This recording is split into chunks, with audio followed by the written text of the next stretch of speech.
Hey, good day, everybody. My webcam's not on. Oh man, there's so many things to do before a stream starts. Uh-oh, webcam's still not on. Oh boy. Hey, how you guys doing? I gotta turn on the lights in here too. Look at all this stuff. Look at all this stuff's gotta be done. Always a very specific order of operations. Whoa, it's also running in full screen. Anyway, that's the wallpaper for today. The gentleman absolutely dropping it, biffing it hard. I'm pretty sure this game is running at 1080 full screen.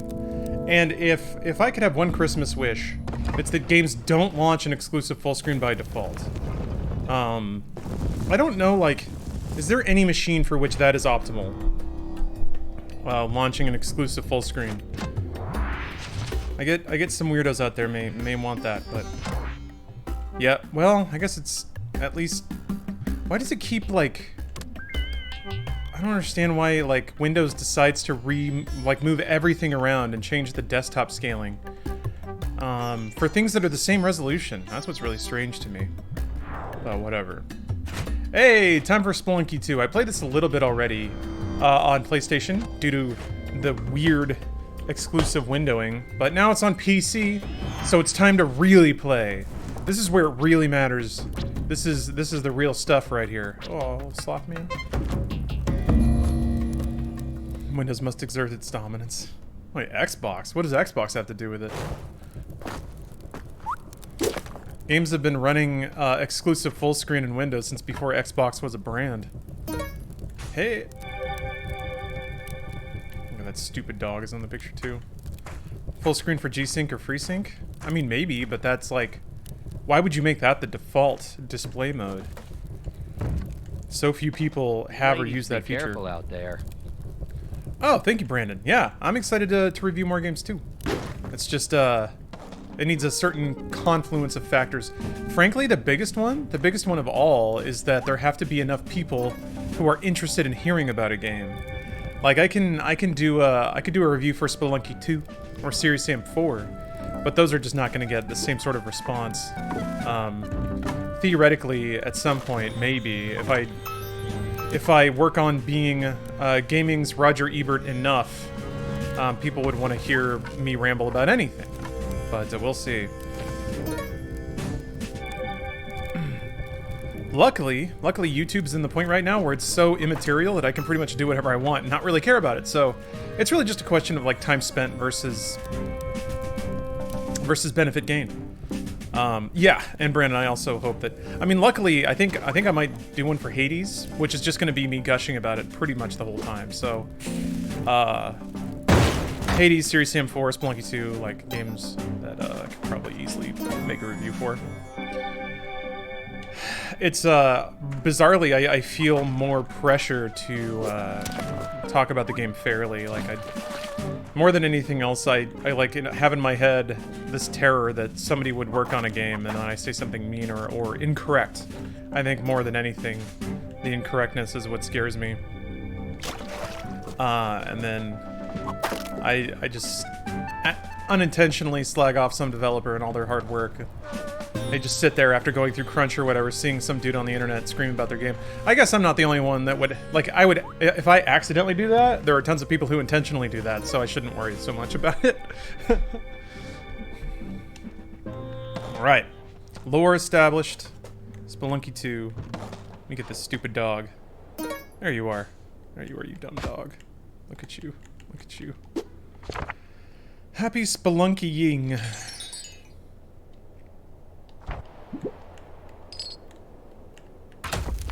Here we go. Here we go. Game playing last night would be a great review. Going Under? Potentially. I enjoyed that game tons more than I thought I would. Yeah, that might be a fun one, but man, you want to go all the way back down the rabbit hole of games that are not going to get clicks on YouTube. Unfortunately, Going Under is going to be, ironically, at the top of the list that people probably won't know about. Would you do corrections after the fact? I mean, maybe. I don't think a correction warrants like a YouTube video. That's what makes it tough. But yeah, sure. I'm willing to be wrong.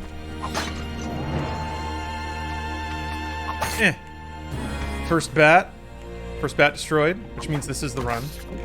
This will be the run. So this is, I guess, first run music in Spelunky 2. I had no idea Spelunky 2 was even in the works. Yeah, they announced it a while ago. It was just kind of quiet.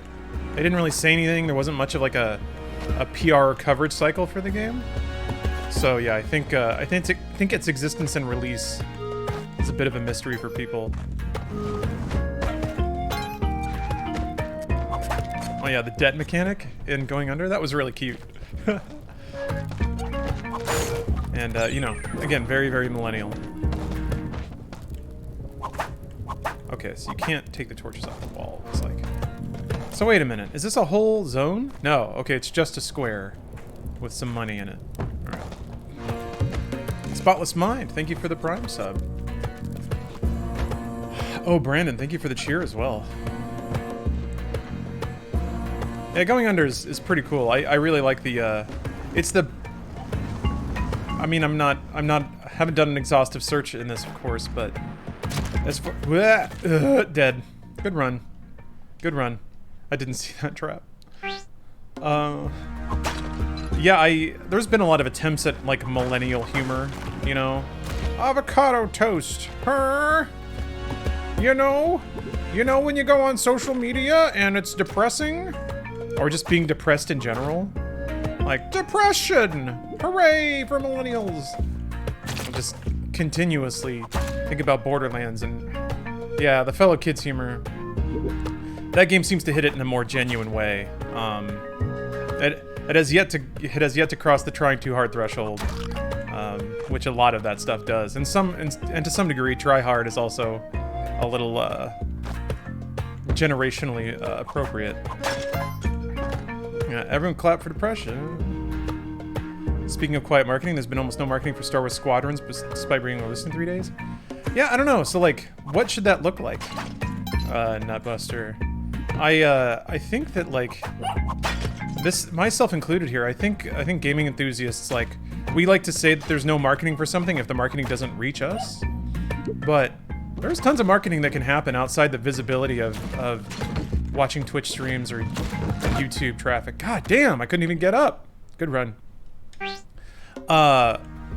Like speaking for myself, the ways that I see marketing is like social media and promoted streams, because that's just where most of my eyes are most of the time. So they're not doing that because they don't have to, you know? It's the Star Wars property. They don't need streamers playing the game and talking about how great it is. Because I think the market that you're trying to reach with that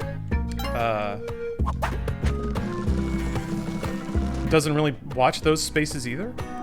I feel like there were ads everywhere for Jedi Fallen Order. There may have been. I genuinely, like, where did you see ads for it? Ow. I gotta admit, I don't have a good fix on marketing these days. I really don't, because I pay for so many services that let me not look at ads. So even if there were ads, and also I kind of make it a habit to turn off targeted marketing. So, YouTube and Twitter mostly? Okay. So like pre-roll ads on YouTube videos and then promoted tweets and stuff like that? I mean, it's possible that EA Marketing just decided that wasn't a good marketing spend, or they decided maybe they didn't get the return on it they wanted, you know?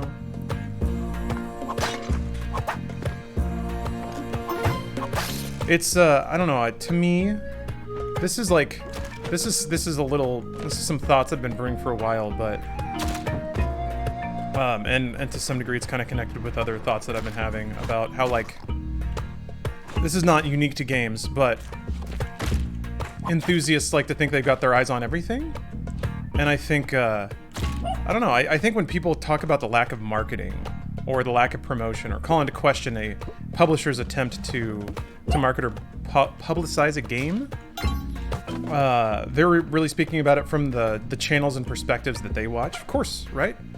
But I think that like doesn't account for doesn't account for all the marketing levers that PR typically has. So like, for all I know, they took out an ad during the goddamn Stanley Cup. That's some pretty intense marketing. I wouldn't have seen it. Maybe somebody watched.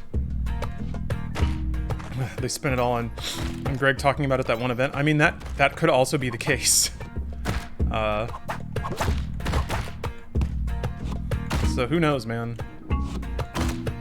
Maybe they put all their eggs in the Gregory Miller basket. Damn it, already dead. Good run. Shit, I haven't got past 1-1 yet.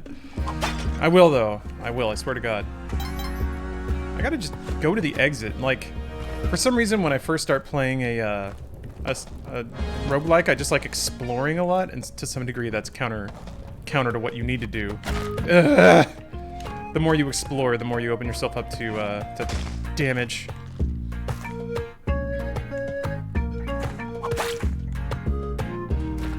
Yeah, the state of play. Yeah, which, you know, that's marketing. You put out like trailers and stuff. I don't know. I was really excited for the single player campaign, and then I saw like via Twitter bio that the same writer who wrote the Battlefront 2 campaign is also I saw it a little too late. I saw that the same writer is writing the campaign for Squadrons, and I'm like, ugh, that means it's hey, who knows, maybe it'll be good this time. But Battlefront 2's campaign was not good. Just want a new Rogue Squadron? Yeah, that'd be nice. And I guess, to be fair, it's not like Rogue Squadron had the most like astounding story. Battlefront 2 was alright. The campaign? Tracer Fire? Woof, man. I was like rolling my eyes by the end of the Battlefront 2 campaign. Gosh! Like waiting for it to end territory.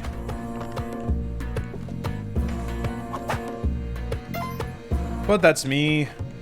I don't know. The older I'm getting, the more, is pretentious the right word? Maybe it is.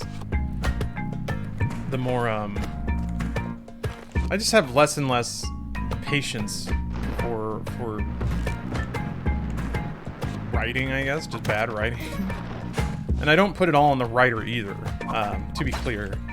I think that, writing for a Star Wars game, logistically, probably has tons and tons of horrific constraints that make doing any kind of interesting writing nearly impossible. Being like, oh, we want Luke to say that, and then Lucas comes back like, Luke wouldn't say that. He'd say something else. Like, what do you mean? He wouldn't say that. He'd never say that. Okay, so it's like, I could see the notes process and the approvals process guiding any kind of non-Disney movie Star Wars product to just the most safe, palatable, boring thing. That's kind of what, which, you know, for whatever factors, it makes me, a little less excited for it. Yeah, it's Star Wars, what do you expect? You're right. You are correct. I just remember there being a lot of dialogue in Battlefront 2 that was like, are you serious? Are people saying this shit out loud? But again, it is Star Wars. Yeah, Luke would never say heck. Oh! Okay, so you need 2 turkeys. 2 of the Jivas turkeys to get the Turkey Man treasure.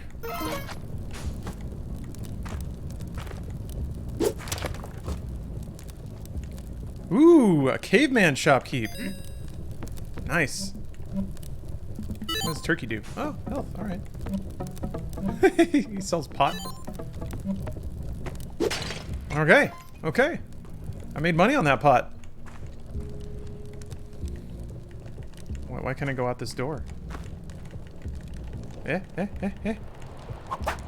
it's blocked on the other side? Is that the sort of thing? Well, wait. Oh, maybe it's like a secret shop and you just have to randomly bomb the square to find it? So let's see here. Okay, it's like a couple screens up from here. So let me see what it looks like on the other side. If it looks like anything. Oops! God damn it.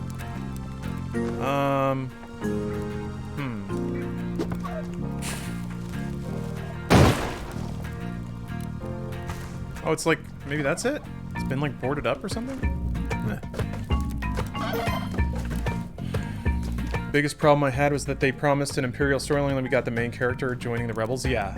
Nearly instantly too, right? And in the most bizarre motivations. Like ostensibly, what is it? Iden Urso, whatever her name was.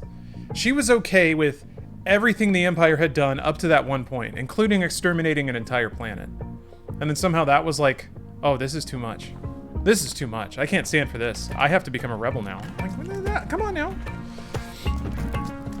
Granted, I get it. Also, from a writing perspective, how are you going to figure out how to like have a character go through a moral conundrum if they are a member of the Empire at that point, unless they just didn't know? But that would be kind of neat then. Now you can start to bite off cooler ideas of like misinformation about a loyal imperialist who like just didn't know or didn't believe the propaganda about Alderaan. And then she's in the room and they're like, oh, I guess we're gonna glass a couple of planets. And she's like, holy shit, you guys actually did that? That would be a cool scene. Yeah, a We're the Baddies moment. Didn't happen though. Damn it. Well, 1-2, good run. So yeah,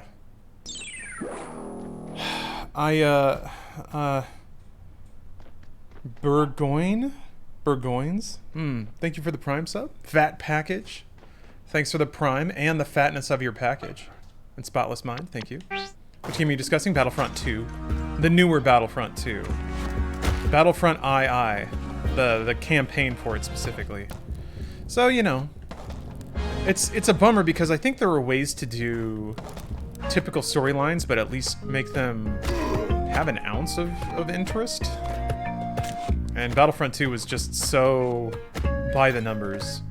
Predictable, and even there wasn't even any fun in the predictability.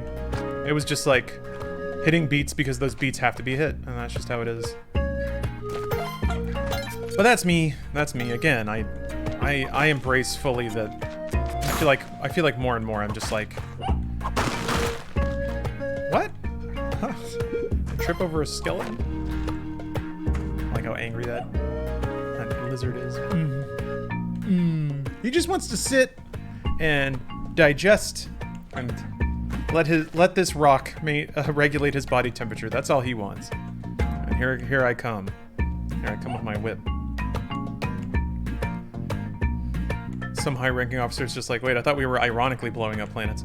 Yeah, the thing is, like, I think when you start dealing with themes like that, then you invariably invite comparisons to the modern day because, I don't know, man. It's almost like there is an evil empire here that people support because they refuse to believe certain truths about things. So I can also see to some degree if, like, you propose a storyline like that, somebody at Lucas gives you the, we are uncomfortable with plot lines that mirror current events, you know? I don't know. I even saw it there. I saw it there and I walked right into it. So, yeah. We'll see. It would be nice to get just a straight-up Imperial storyline. Like, the character does, or the player, the consumer of the story knows that they're villains. The interest there is in trying to figure out how to make them interesting and have good reasoning and make you maybe not empathize, but understand them. So, who knows? I think there's a possibility there. Chaotic Suck, thank you for the sub. Because of that, I made it to 1-2. That's exciting. So, yeah, we'll see. I mean, at the very least, if they can do the Wing Commander thing, and just have a fun cast of characters with interesting dialogue, and then they go fly planes, like, it doesn't have to be a big thing, but at least has to...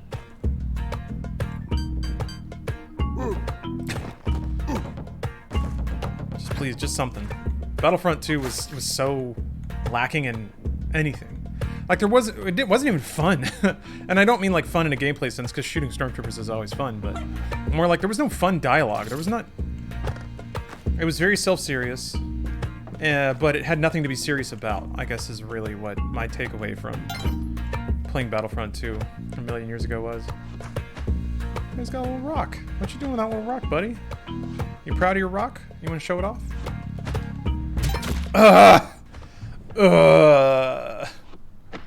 Ooh. Dead again. Good run. God damn it. I didn't mean to fall down there. Go to 40K if you want a story about Imperials. Yeah, I mean, I guess there's 40K. There's tons of 40K games. That's valid. Why are the bats so sad?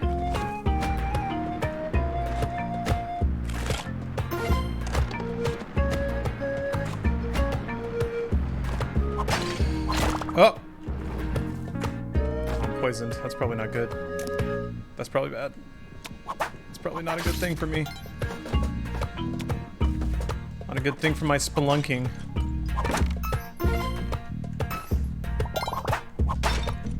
I actually don't know what poison does. Also, I'm not finding any pups. No puppers.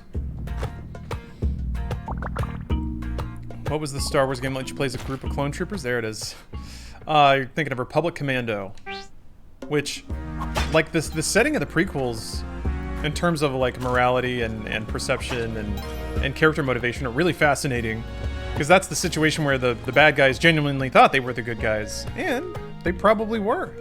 Here and there. But, you know, they were all pawns in a much larger, much more evil scheme.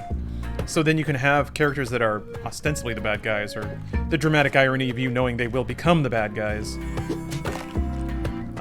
So yeah, even that writing setup is way better than member of Empire sees bad thing and decides to break good, which is pretty much all Battlefront 2 was. But that's alright. That's okay. Did have some neat set pieces, I guess. That, like, one level where you're on the deck of a Star Destroyer was neat. I was really kind of checked out of the game by that point, unfortunately, but it was neat. There's a pup. There's a solid pup. He woofing. Don't worry, I'll get you. We're gonna escape. Uh-oh. Huh! There it is.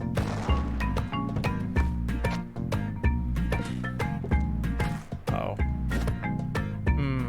Pup, you feel like taking one for the team today? Maybe two for the team today? No, I'm just gonna drop you there. Oh, alright. What's up, Red Nil?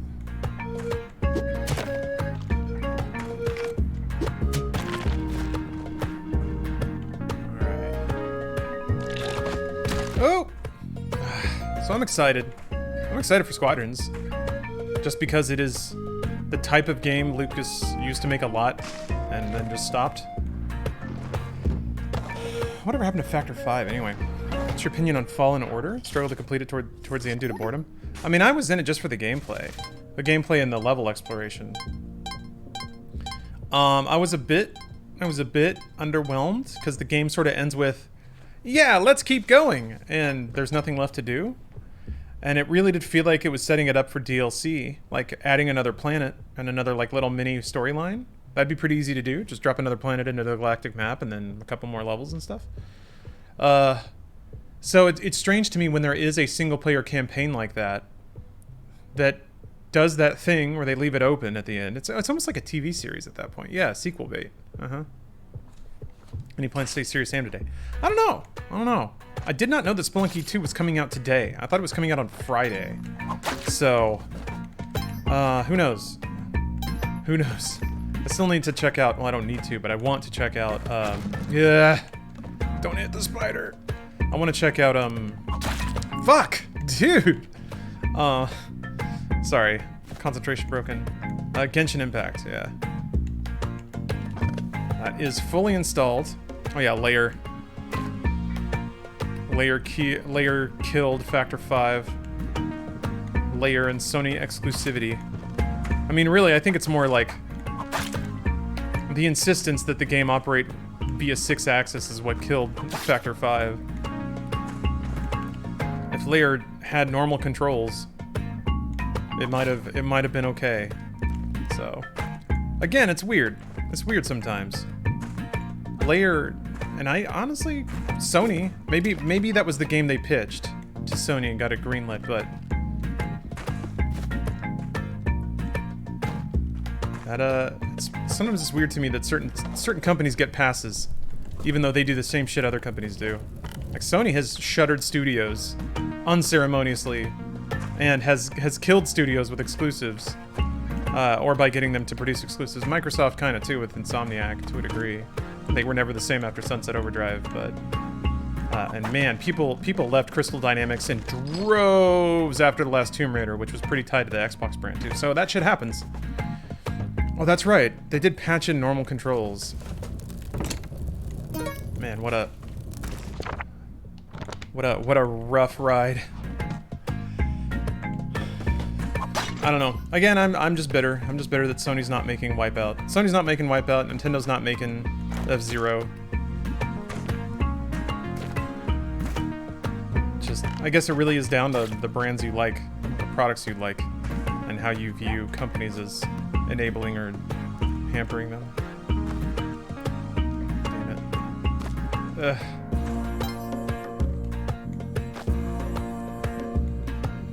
It's so weird watching you in VR. You're watching a Twitch stream in VR? Are you in a cute anime house? And then I'm on your little computer monitor? Damn it. Give me something maybe I can carry the chest. Yes. Okay. Play F1 2020? Ah, shit, you can't carry it out, damn. Isn't Motorsport 7 coming out pretty soon? I might just save up my car driving for Motorsport. Shit. There's actually...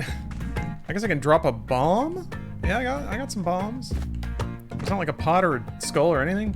I'm trying to find something to set this trap off. Maybe I can use this guy's dead body. Ah, shit!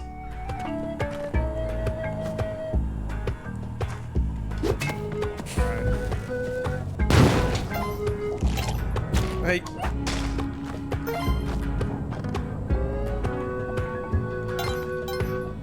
Whatever. Can't chill out for too long. Down to 1 health.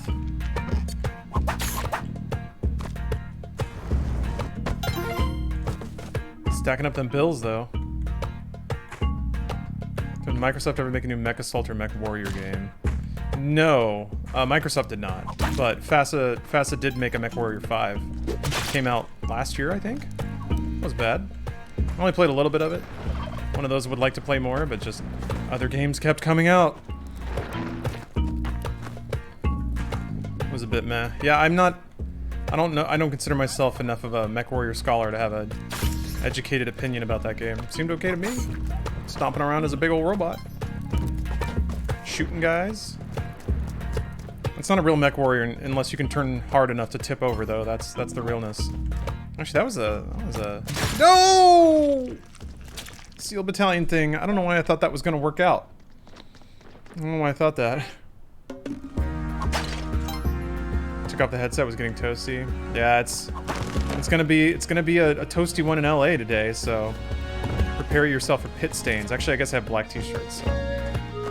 Preference on roast for coffee. I want to make sure I'm sending you something you'll enjoy. That's a good question. I haven't really experimented with different kinds of roasts, if I'm being honest.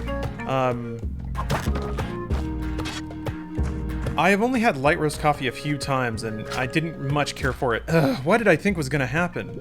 I could have just dropped the machete. Bizarrely, I think the caffeine content. I had like a light roast espresso, and it tore me apart. Like my stomach was gnarled up, and I was wired for like a long time.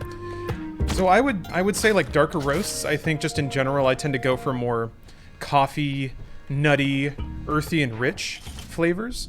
Mostly because that pairs really, really well with cold brew, which is usually what I use it for. But yeah, more towards the chocolate end of the spectrum, not so much the like crisper, citrusy kind of roasts. I don't know if that really correlates to light or dark as much as the kind of ground or the kind of bean and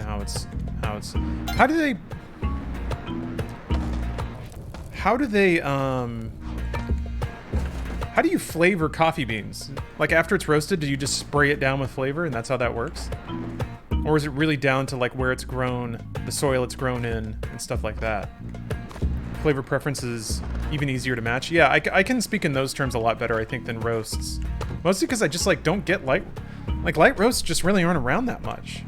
Everything that all the like coffee beans I buy from the various places I get them, it's all usually pretty dark roast coffee. How do they flavor weed? I mean, these are all great questions. I would love to know this stuff. Barista here. It's mostly down to the soil and the environment the plants are grown in. Hey, thank you, Sponge. That's fantastic. So it is kind of like wine. Speaking of wine, did they do like coffee blends? They must, right? I think I've only ever had like coffees that are like, this is this particular kind of roast. Starbucks is popular blends for holidays. Okay. Lots of mixes. Cool. I've only mixed at, like by force of necessity. If I don't have enough grounds to make like a full batch of cold brew, then I'll mix grounds. Which, the last time I did a mix, it was like a half citrusy, half chocolatey mix, and that did not work out very well at all. Also, I think I oversteeped it a little bit. So, oops. I see one thing, and it blinds me to everything in front of me. So I saw a spider, and I was like, I'll just run under the spider. Good run. Lo and behold, there were 2 spike traps waiting for me.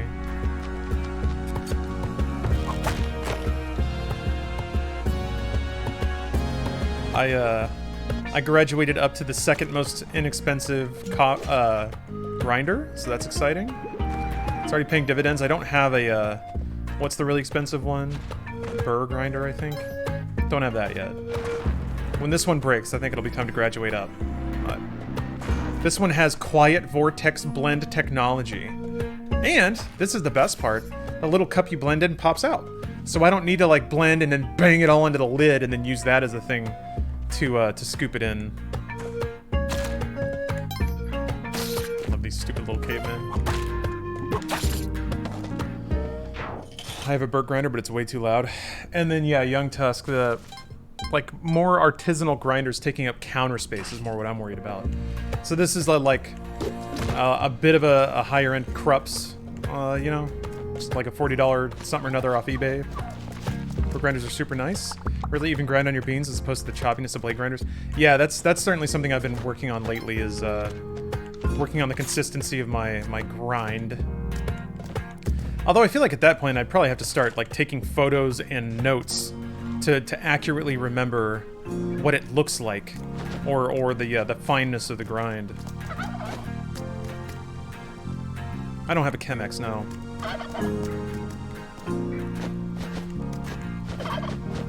There are members of chat though that use that.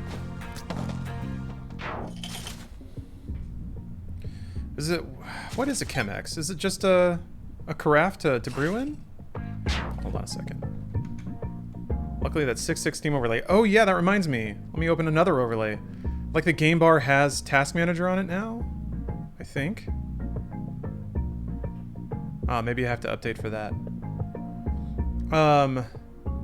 Like, no one wants to think about the game bar, right? Game bar is actually pretty sick. It's actually pretty good. It's got like performance monitors and stuff. It comes and goes really fast.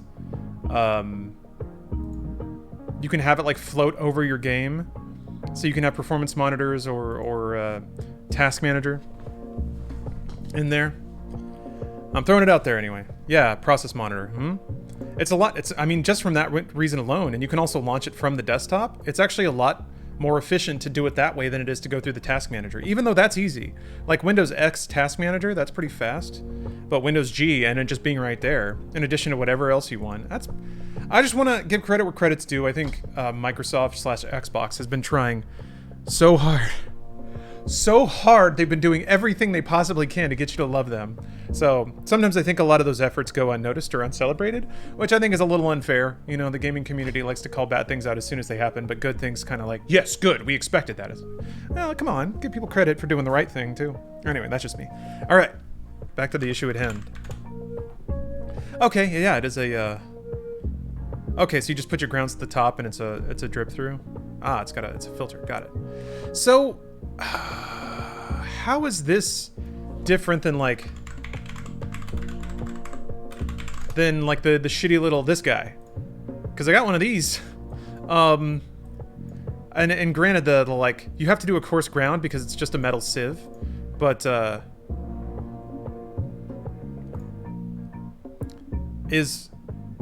Control Shift Escape opens Task Manager. That's like a shortcut. Yeah, I guess that's pretty fast. It's just like a claw on the left-hand side of the keyboard. I don't know. I feel like Windows G is a little easier to hit, but Control Shift Escape's pretty easy. Oops. Okay, I shouldn't click around too much lest it give away everything about me. Ah, it shows you the battery level on your controller. Whoa.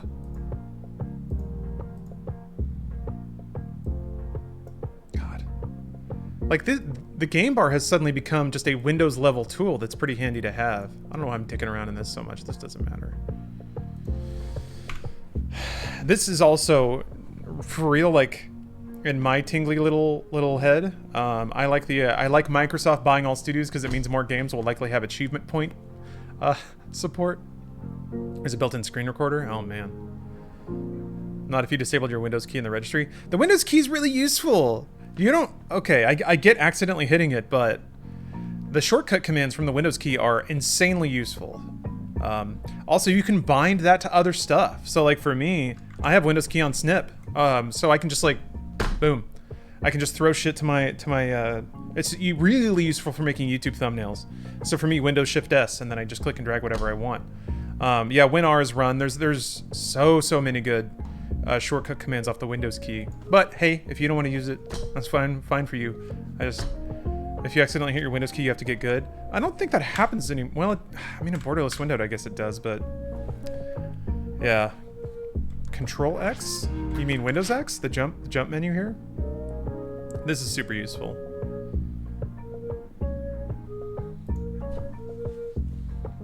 My favorite is Alt F4. Very good. Very good. Screenshot shortcut too. Yeah, I mean there's print screen, which just it dumps all your monitors into clipboard, which if you have many monitors makes that a little harder to deal with. For me, like I'll basically just pull up a video of gameplay. And then snip out the subject that I want. And also, God bless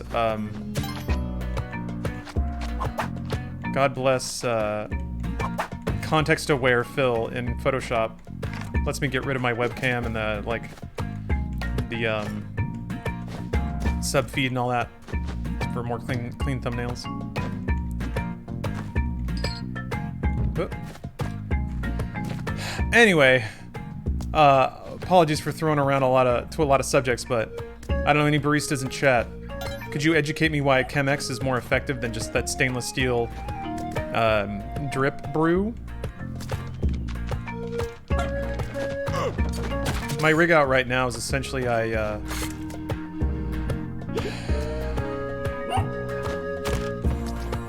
have a it'll take you a minute to type out. Okay, I'll keep an eye out. What is that? Oh, he was waking up. Right now, I have an electric kettle that lets me set water temperature, and then I just use a kitchen timer to measure brew time. Oh, that works well enough for me. I think the turkey is taking all those hits and not me, which is pretty great. That's pretty great. That means that mounts are basically armor, which is pretty cool. She sits with her feet up forward. This is the biggest turkey ever. Ah, whatever, let's just go on.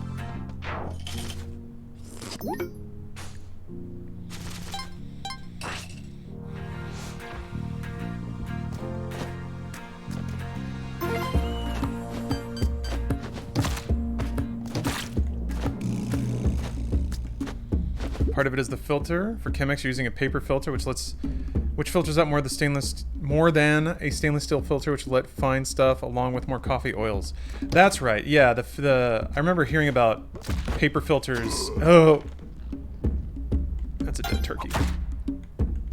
Paper filters are useful because they remove more of the oil, resulting in like a less tinny, sort of citrusy, sharper flavor. And since I do like richer, earthier coffees, that I would probably want to do that, right?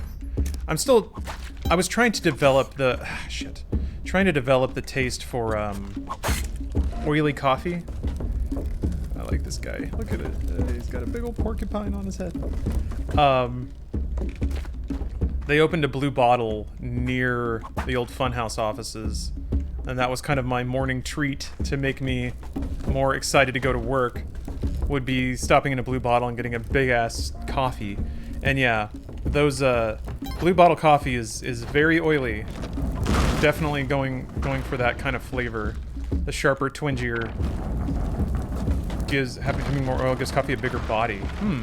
I really only associate it with that kind of sharper, more citrusy flavor.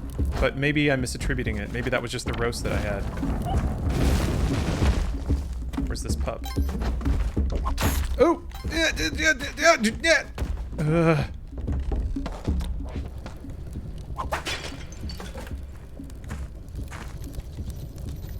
Oh. What is that? Sought after by leprechauns and treasure hunters. Okay. Okay. I wonder which one I am. There's Pup! Hey, what's up, Loot Box? I'm trying to get a 3000 series GPU. I mean, yeah. Yep, no luck, though. We'll see. Maybe I'll have... Maybe people won't want to buy the 3090s, but... Shit! Should have just gone in the room, and then I would have cleared one for. But I didn't. I did not do that. Hey, Ansem. Welcome back. Bruce got a new PC with a 3080. Jesus Christ. Well, good for him. That's pretty lucky. I have not seen a 3080 in the wild ever. Did he just buy a completely new PC build? Is that the idea? Oh, they already launched 3090s? I thought so. Yeah, I got the email from Newegg, and like I opened the email in the first minute that it landed in my inbox, and by the time I could click through, all the 3090s were gone. So, yep. People are not allowed to ever complain about, like, oh, people don't have money. Man, whatever. People can't wait to buy $1,500 video cards. I'm only a little annoyed about that because I see a lot of armchair analysis, which I also are, like, I have literal armchairs, so, or I have little armrests. So I'm not exempt from this. But I do see people, like, when they're analyzing the game industry or how games might perform this holiday, I see a fair amount of hand-wringing about, oh, people may not have disposable income. No, they absolutely do. And they're more motivated than ever to buy things they can enjoy inside the home. So, no, there's people got plenty of cash and they're willing to burn it like crazy right now. Which is good for me, because I exist on the most disposable layer of the economy. Oh, shit. Alright, time for some lateral thinking.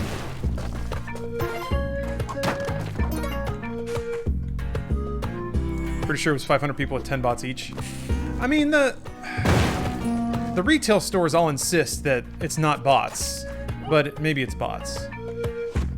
I don't know, from my perspective, it doesn't really matter either way. Like, I'm still not getting one, whether it's bots or not. And if the bots are so sophisticated that the stores can't keep them out, then it is what it is. I don't know how to, like, it'd be nice. If that truly is the issue, it'd be nice to change it. Ow. I guess the other frustrating thing is if the retailer sells through their inventory regardless, like, what difference does it make to them, you know? Aside from maybe getting tons of chargebacks. But yeah, it's frustrating.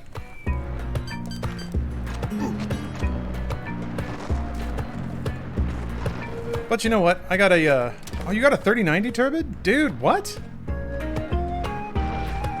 Alright, well, alright. I guess people are getting them. Turbid, how did you have the money for that, dude?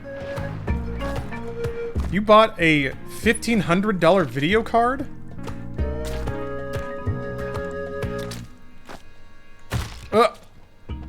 Dead. It was 2,000. Congratulations. Jesus Christ. Holy cow. Well, Dell financing. Ah, okay. All right. Ugh. What are you excited to play for that? Is there like a huge ass game you're looking forward to?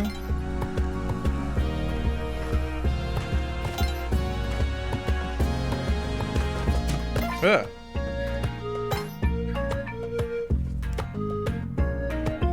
Oh, Cyberpunk? Yeah. I was just curious. Let's see here. Oh, here we go. Thank you, BMs above. Filters are the biggest part of coffee, as was said earlier. Metal versus paper versus cloth is very important, and preference and taste plays a large amount into it. I brew with a hemp filter because of the material. It allows more of the coffee oils to seep through as opposed to paper. Metal will hold heat better and create a more consistent brewing temp as opposed to glass. I personally prefer plastic as it doesn't lose heat as quickly as glass and doesn't require pre-warming. Oh, man. Okay. Maybe I should start experimenting with filters then. I like for the Vietnamese coffee I use, I just use like the, I can't remember the name of it, but there's like, you know, the Vietnamese blend. It's like Fin du Monde, or sorry, not Fin du Monde, but Café du Monde is one of them. But then there's also the Vietnamese kind. So usually it's just that, and whenever I do like pour over brewing, it's that and the stainless steel topper, and then condensed milk. So I'm pretty sure that the grounds I'm working with and the condensed milk cover up any of the characteristics that I would taste from that filter.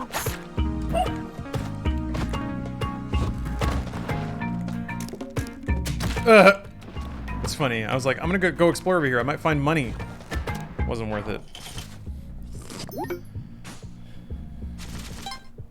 You're still keeping your 2080 Ti.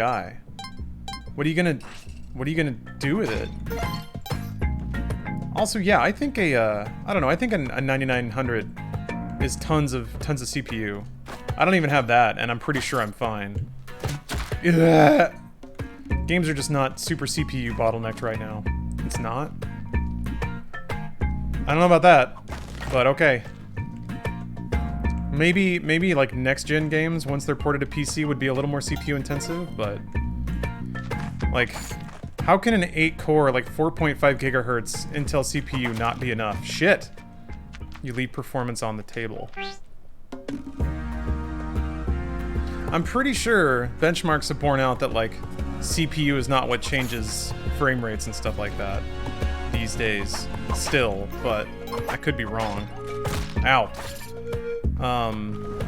Yeah, man, if you've got benchmarks and stuff.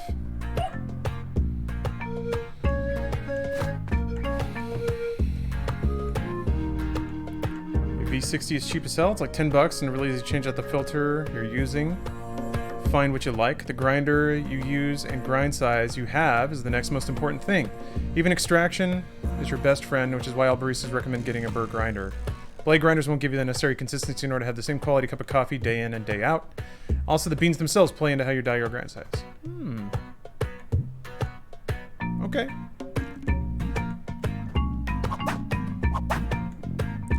A V60, huh? Let me pull this up here. Just make sure that I got a tab resting on my phone with it.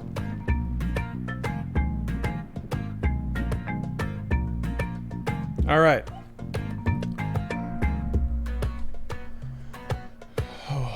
Sonic would want you to get the highest number of CPU performance. I mean, that's true. So I updated my BIOS. Oh! Okay. That reminds me. When I had my, like, sick day or whatever, instead of actually just resting, I used it to sort of give my computer the old spring cleaning, updated motherboard BIOS, which reset all my settings, reset all my overclock and stuff like that. The good news is that NVIDIA actually uses that Premiere actually uses my NVIDIA hardware now. It happened. So whoever recommended that I update my BIOS to disable QuickSync was right on the money, and I thank you for that. I don't know if you're still around, but mysterious stranger, you were correct. So shit. So that's good, but it did result in like an annoying 2-hour process where I had to figure out how to re-enable RAID in my BIOS while reading it off of a vertical monitor because it went to the wrong monitor to start. God damn it.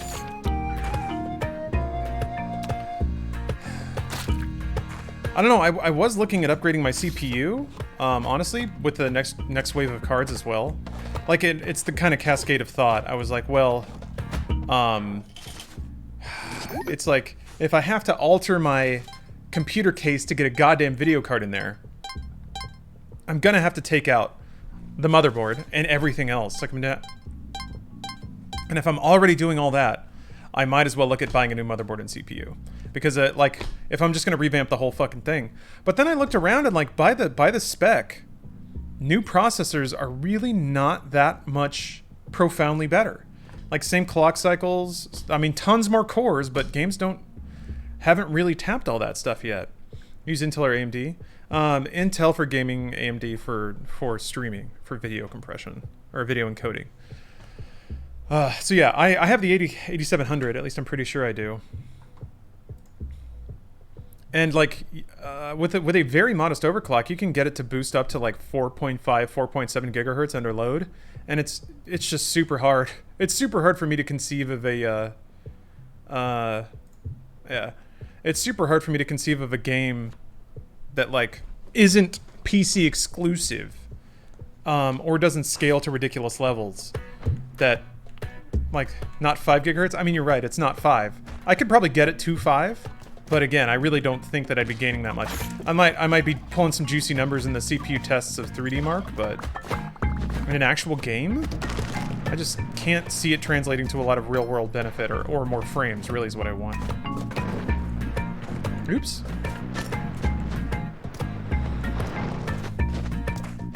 Give it 10 gauge, I'm gonna drop on fire on the 8th? What do you mean? Oh, Zen 3s? Let me test this. Okay, yeah, the turkey takes the damage while you're riding turkey. And then just doesn't run away either. Good turkey. Okay, so turkeys are actually pretty good survival tools. Good to know. Oh, AMD's coming out with the 7 nanometer stuff? Awesome. I'm glad that AMD's back in the game. Also, like, if the NVIDIA cards just can't stay in stock anywhere, maybe Ryzen will start to have a bit of a comeback. Not that Ryzen can compete in a, like, performance cost trade-off. They haven't been able to do that for a while, but if AMD can make a card that's better than a 2080 and I can actually buy the damn thing. Sorry, turkey. That counts for a lot. Oh, sorry, yeah, Ryzen CPU. What's the Radeon? Is there GPU line? Yeah. Ah! No! What? You're not gonna shoot him? What an ass.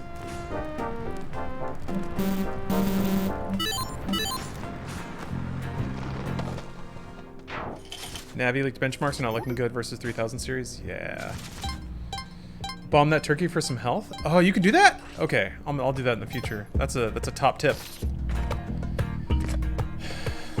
Yeah, we'll see. I mean, I legitimately can't complain. A 2080 Ti is still extremely great hardware. So, I am by no means like brokenhearted or crestfallen. I have the luxury of being patient.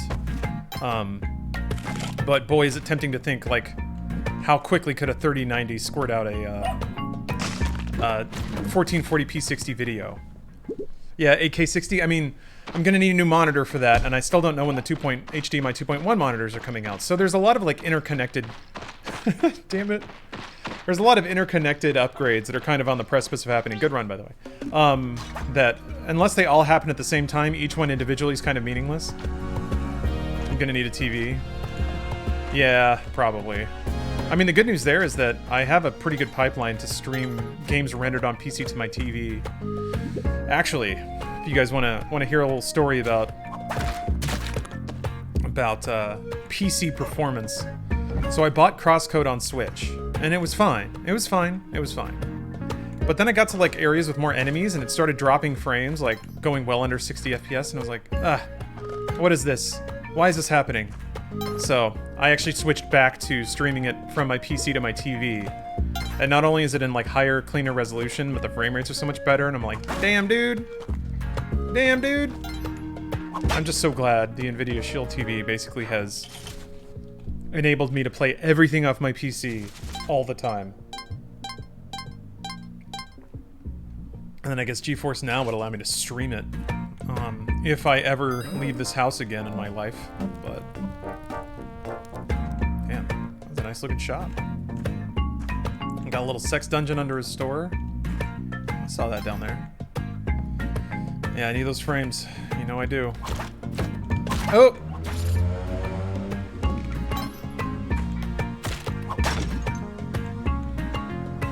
Which also reminds me, somebody sent me some good tips about OBS throughput.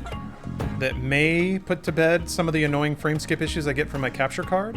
Like, apparently instead of cloning through Windows, cloning displays through Windows, you just use OBS to output through HDMI, which I guess is better and cleaner.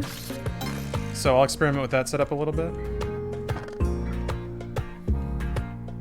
Why are the cards different prices if they are all at 3080, for example?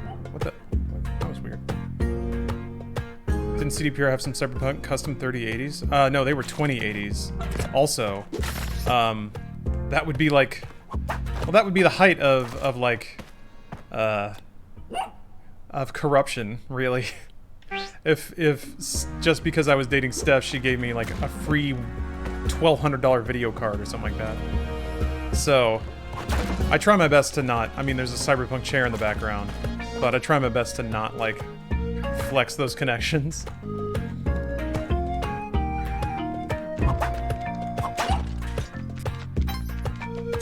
Also, there weren't many of them, and everyone wanted one. Like, Steph will have calls with business partners and stuff, discussing possible integrations or coverage in newspapers or whatnot, and to a point, after the initial conversation, everyone's like, hey, you got any more of them chairs or video cards or whatever? Like, everyone asks for that stuff.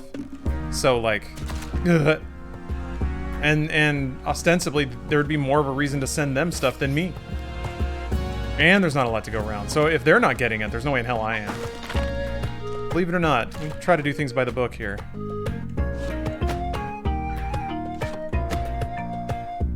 So wait, the, yeah, 3090s came and went. I thought I remembered seeing some coming soon ship for a 3090 again, but maybe not. I got all my notified tags on Newegg, and we'll see. We'll see. I'm not holding my breath though. I think if I'm at 1440p, I think 2080 Ti should be fine for Cyberpunk. RTX might dip me below 144 or 120 frames, but as long as it can hold 60, I think for a game like Cyberpunk we'll be fine.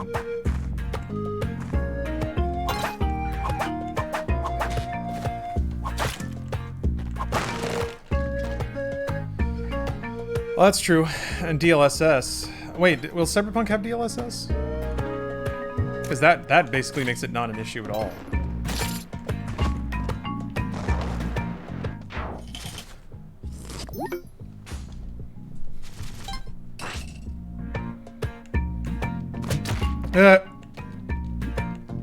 Didn't even see it. I gotta learn to, like, if I'm gonna glance at chat, stop moving. This game is too volatile. It was a skeleton. Good run. Yeah, yeah, Private Willie, same here. The delay, like, email is too slow. Too slow for today's starved economy. Bork. You borking. Just a little bork. Oh, it's DLSS 2.0? Nice. Nice. Nice. Looking for a new monitor that is more than 60 Hz with an NVIDIA card. Is G-Sync something I should be worrying about? I've had negative experiences with G-Sync, but that may just be me. So, I wouldn't recommend it. That's also, NVIDIA has done other things in their drivers to reduce latency of just. Wait, how did the arrow go? What hit me? Did the arrow go through the lizard? Shit, man! There's a snake in my box. Shit. The Student Crisis Remaster doesn't have VO? What? What's the... That's like the most emblematic thing about the series. Maximum speed. Maximum armor. Ugh. I was a little bit bummed in Crisis 2 and 3 when they made it so you didn't have to manually toggle the suit modes. Like, it was a little awkward at first, but I actually kind of liked it.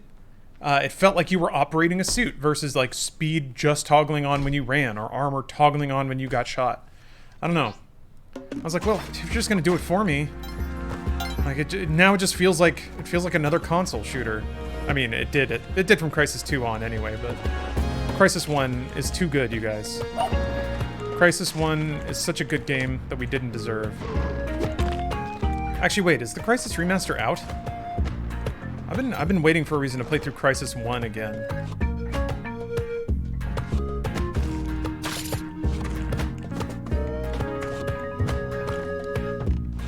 Oh, okay.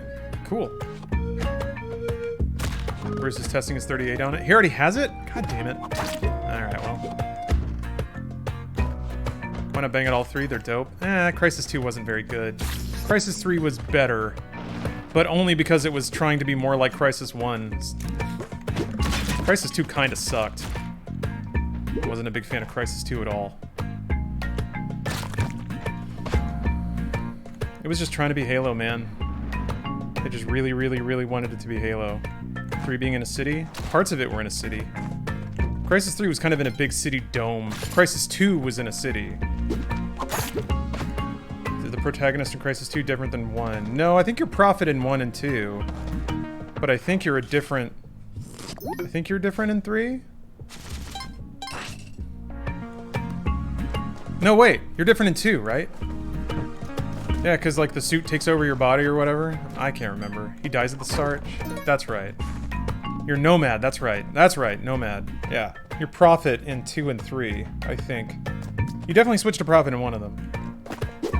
Oops. Oh, no. Yeah, it definitely wanted to be Halo. Which is really frustrating for me. I'm like, fuck, man. The whole point of this game is that it wasn't Halo. And now it's Halo. Fuck. I got so tired of that. Also, like the... oh, Alcatraz. That's right. Damn, man, I don't remember. I mean, the protagonist. Warhead, you are Psycho. That's true. Psycho was a fun character. But, like... then they made the aliens, like, bipedal humanoids with guns, and I'm just like, ah... We're just going down the AAA checklist here, aren't we? How can we make this more palatable to people so they'll buy it? I just get very annoyed when games trade away everything that made them unique in an effort to be more marketable.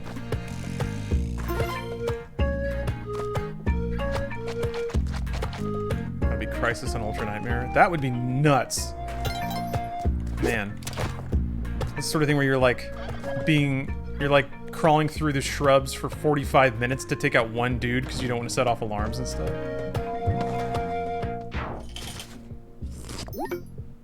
I'm stacking up this health, though.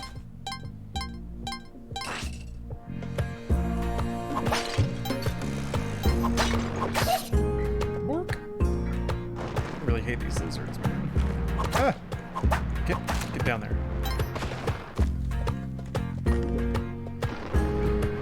That's the way the entertainment industries work, though. Yeah. I mean, I get it. You run your marketing data, you do your focus tests. People are just like, I don't like the aliens. I like Halo, though. And they're like, Make game more like Halo. The irony being that even Halo is not like a... Halo kind of ran its marketing course.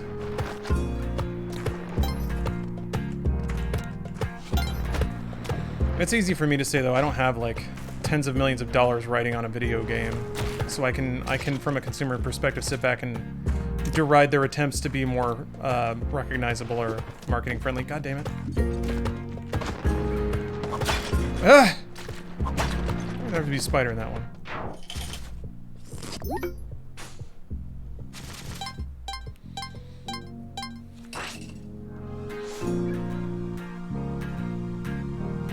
Playing Mario 64 for the first time, and I can now understand why this game is praised, but I wasn't expecting the bad parts of the game to be so bad. I wasn't prepared.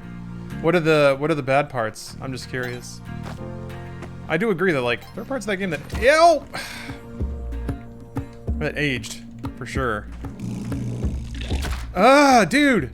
Every fucking thing gets up and hits you! Shit. I just want something to be a normal skull for once.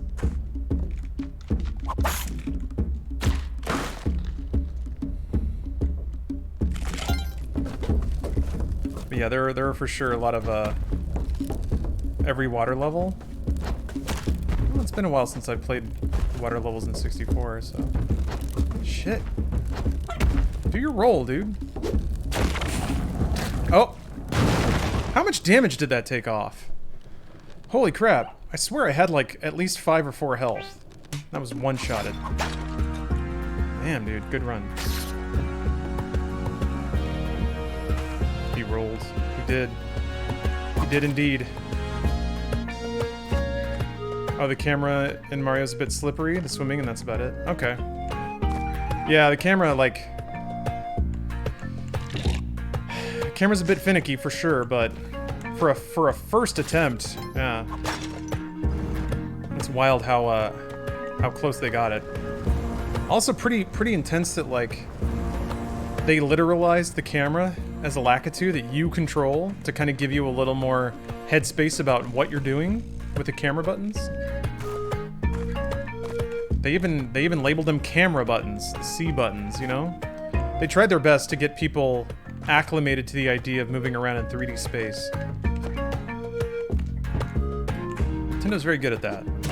They find ways to, like, the concepts that the gamers can grab pretty quickly, they really do try to find ways to break it down and make it intelligible for other people.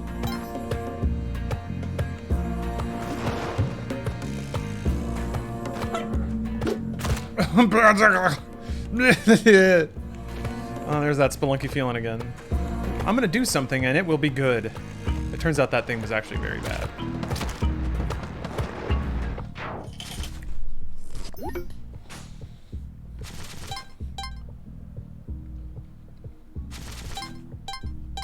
Yeah,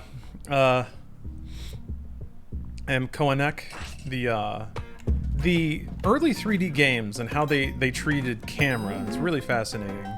Super fascinating. You can like see the experimentation and the iteration happen. Especially now in retrospect. It's pretty cool. That was one of the things I remember being just absolutely amazed with in Metroid Prime, is that game has a fair amount of platforming, which is very difficult to do in first person. But they did this beautiful thing where every time you jump, the camera just tilts down ever so slightly, so you just automatically look at where you're jumping to instead of having the camera be facing straight forward, so you can't see the thing you're landing on. That little subtle camera motion made all of the platforming in that game not only doable but actually enjoyable. I feel similar things about Doom Eternal. The game has mantling and like wall grapples to mean that everything you interact with is in front of you, not below you. I was like, man, that's really smart. Granted, some people still don't care for the platforming in that game, which I get. I fully get that, especially in a game like Doom Eternal. You're like, why am I jumping on shit and not shooting demons? Fuck! About Destiny platforming. Yeah, Destiny platforming doesn't do that, but if you have mouse look instead of a controller, I think that makes the platforming a little more visible, I guess might be the word.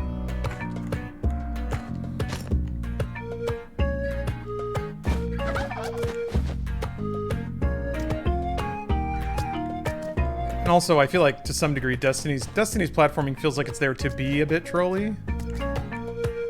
So, Destiny platforming while high is hilarious. Yeah, just missing jumps over and over again.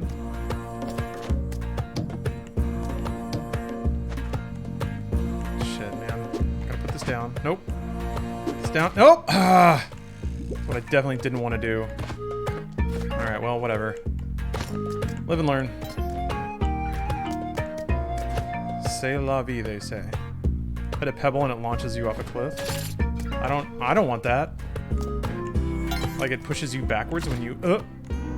You're fine. Get up. Ow! The spider jumped directly on the tile I was standing on. Directly onto it. God.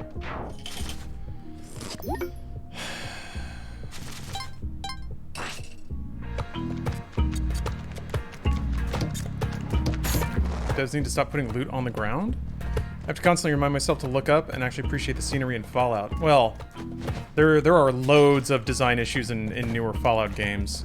But yes, chief of one is that it makes you routinely pick up bullshit on the ground.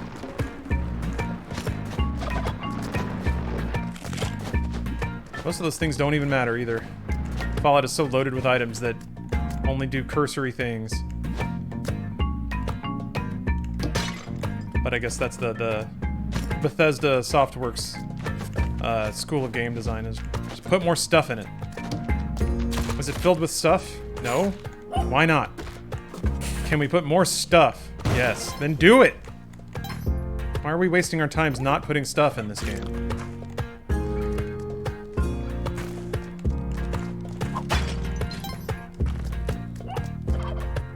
This may sound weird, but the movement in Mario 64 feels better than in Galaxy. Whoa.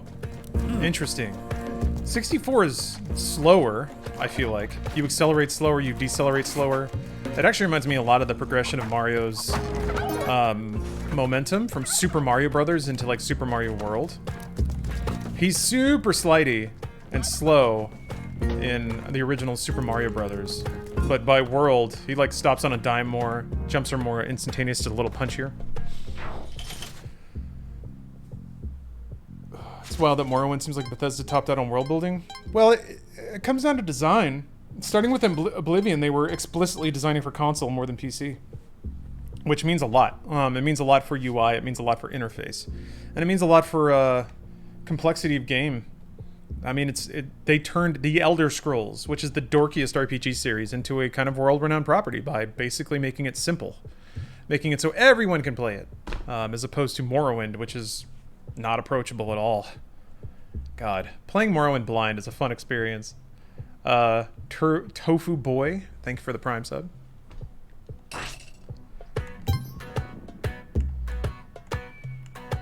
Never used the combat shotgun once since I got the super shotgun in Doom 2016. Yeah, I don't think you do. Wait, super shotgun wasn't in... No, it was. Never mind. I'm mixing up my Dooms now. I don't know, for me it's just... I can only think in Doom Eternal terms now.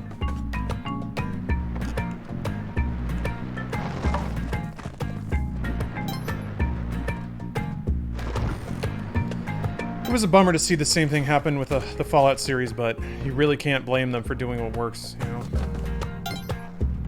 And we have Wasteland, so it's alright. Wasteland and Divinity Original Sin. Like, we got Larian games and Exile, so... Those kinds of games are still being made. Otherwise, I'd be much more bitter about it. That was kind of the case for a while with just first-person shooters in general. Ugh! God, you can barely see it on the edge of the screen. But like, Deus Ex was kind of like the peak of 90s PC shooter design. System Shock 2. And then Halo Combat Evolved came out and just ruined everything. Just, Don't. Fuck. Went from like, interconnected gameplay systems, a lot of different tool sets, to you're a big man with regenerating health and 2 guns. It's like, and then every game was that for like 10 years. It even took Crysis from me. So, I've been trying to like back off of my bitterness there, but it's tough. Like, Tribes 2? Just absolute incredible game design and like profound new ways to play shooters. Ugh. And then Combat Evolved is there. Oh, God. You can't knock them out of a roll. Alright. I guess they only roll at you if they have line of sight. Yeah, okay.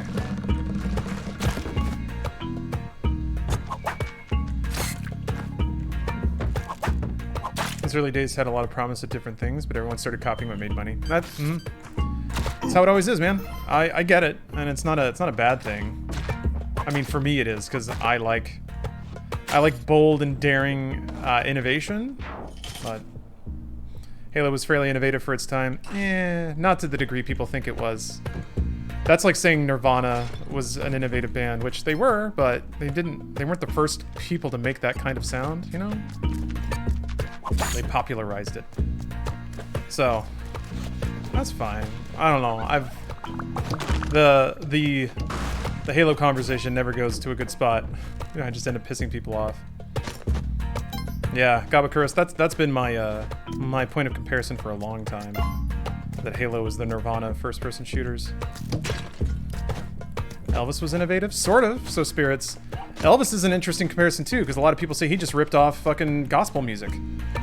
And since he was a white dude and hot, he got renowned for it, whereas a bunch of other blues guitarists and stuff in the South just got left behind.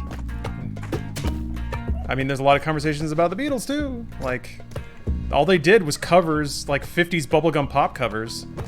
Got really, really popular because they were cute. And our nation's women's were completely sex-starved, and it was a time of liberation. Like, all these factors go into it, which kind of makes just saying, like, the Beatles... Like, if you... It's one of those things where you're like, the Beatles were popular because they were good, and that is all there is to it. Like, to say something like that is obviously... Yeah! Kind of oversimplifying, so... Elvis grew up in a black neighborhood and learned rock from that community. Yeah. I'm not saying, like, he stole anything. But there are factors, you know?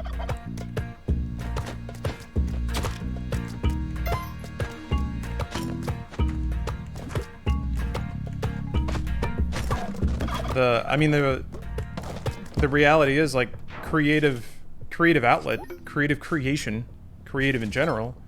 It's a mix of drawing inspiration from things that have come before you, probably adding in your own creative flair, your own input, and then also compromising a bit with what the market is ready for, and what they expect. I mean, the magic moments are when somebody's unique creation just so happens to be market appropriate. So you make something that is genuine and heartfelt and from your soul and creatively unique, and also accidentally everyone is kind of primed to adopt it into the zeitgeist. The most amazing artists can do that repeatedly, like pop musicians that just can break into charts because they just have they've got that fix on the pulse. But I think most people, they get accidental fame once.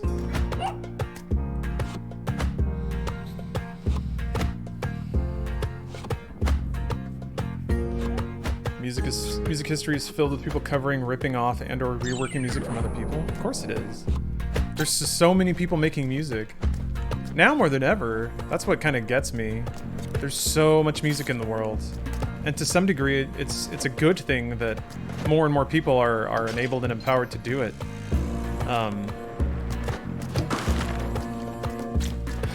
But like, you can make entire movies just using stock music. That doesn't mean that the music's gonna fit very well, but... Oh, BM's above, you're on a caffeine crash right now? Hey, we were just talking about coffee. Look at that. I'm thinking about that because I finally did watch Tell Me How I Die, starring YouTube sensation Ryan Higa. I don't know if the person in chat who has over the past 9 months suggested that I watch that film is around. I'll have to wait until the next time, I think, but... It also, Stephanie wisely suggested that perhaps this gentleman could be a bot, merely deployed into multiple Twitch streams to convince people to watch this film. I feel like that marketing is a little behind the times at this point, but that seems feasible to me.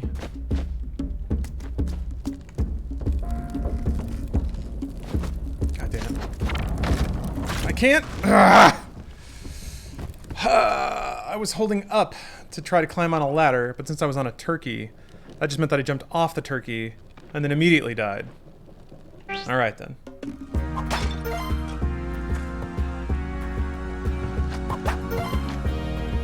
Anyway, much like Mario 64, Halo Combat Evolved did an astounding job adapting FPS principles to a controller. But those principles were already well established, far before Combat Evolved came by and did them. It just kind of gave people a glimpse into, like, I would say circa 1995 shooters on PC, on console. Which is why it was kind of, I was like, imagine being like super into the Pixies or whatever, and then all your friends discover Nirvana, and they're like, oh my god, Nirvana, best band ever, who's ever made this music before? And you're sitting there being like, guys, you, like, really? Come on. That was the trick? No one else had done that translation? Yeah, they had. Free Radical did. They're like, even that was not new. But it was like it was a combination of tons of factors that Bungie does not uniquely own. It was the only game to play on the Xbox, the only one. Microsoft marketed the Xbox pretty heavily in the West, and that was the only game to play at launch. The only one. What else did they have? I don't know.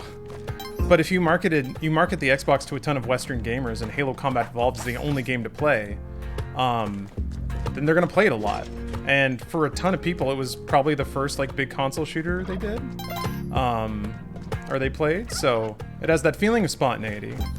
But just because it was the first game that an individual played that did those things does not mean it was the first game to do those things. Oh yeah, the Quake 3 port for Dreamcast. God, I never actually played that one because I was playing it on PC at the time.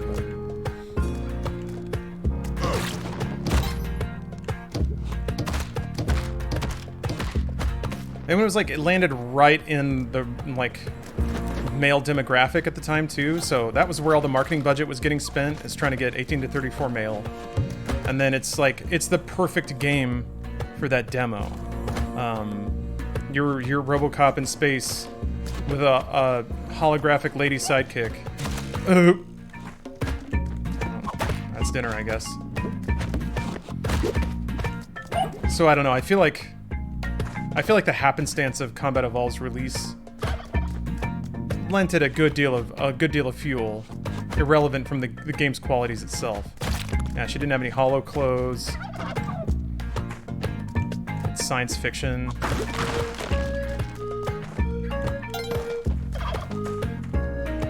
It had that multiplayer, which again, like when it comes to shooter multiplayer, like at the time PC had like Tribes 2, 64, and like Battlefield, 64 player lobbies, and meanwhile people are losing their minds about being able to play 8 players at once. Like, all right, man, we've been doing LAN parties for like a decade, but like on some level, it's like I'm cool that other people get to experience this, but I sometimes question myself if it really comes down to like, is it really just like, is that just a form of gatekeeping? Maybe it is. Did another game have the control scheme before Halo? Yeah. Time Splitters had the dual stick first-person shooter setup.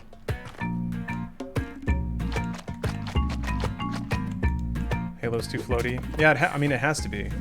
Because you can't look around fast on a controller, so you have to have these big-ass floaty jumps so you have time to, like, wiggle the stick around so your giant robot man can aim. And also, like, in terms of speed and intensity, going from Quake 3 to Halo Combat Evolved, it's just something else. Turok was pretty close, yeah. The N64 shooters had only one analog stick to work with, so... Dinner time? Alright, see you, Gaff Garian. Hopefully you have a good meal. I'm down to 1 health and I'm in the... This isn't good. Yeah, Time Splitters was fun. I had some good times playing that with the bros, just because it had like GoldenEye level wackiness.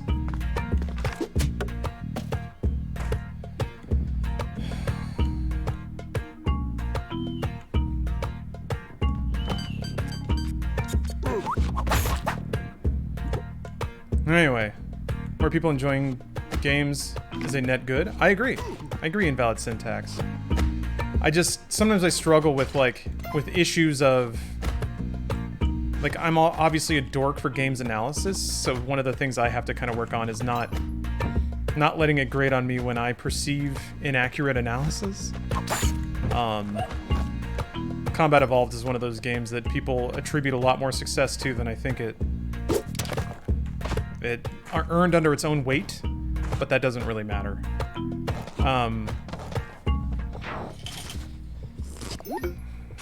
The good news is that success allowed Bungie to propel itself to where it is now, and the stuff they're doing with Destiny is really, really good.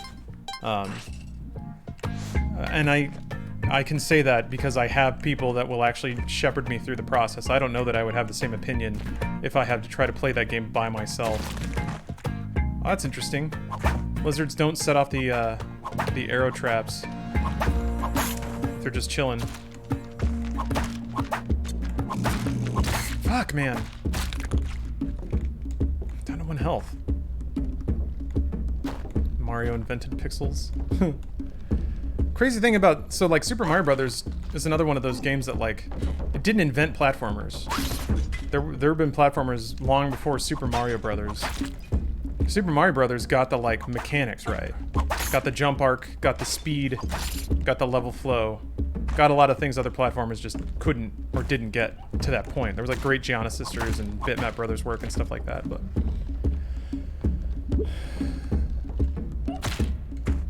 And also, like, Super Mario Brothers, at least in the West, was the tip of the spear on the relaunch of the games industry, so... That game, too, has some spice around it that's not purely based on the game itself. Hey, what's up, Ferret King?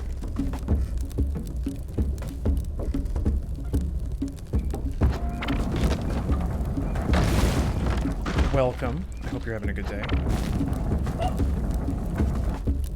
Is this like Olmec training? Shit. Gotta think on my feet there. Oh, scared for the 1,000. Okay.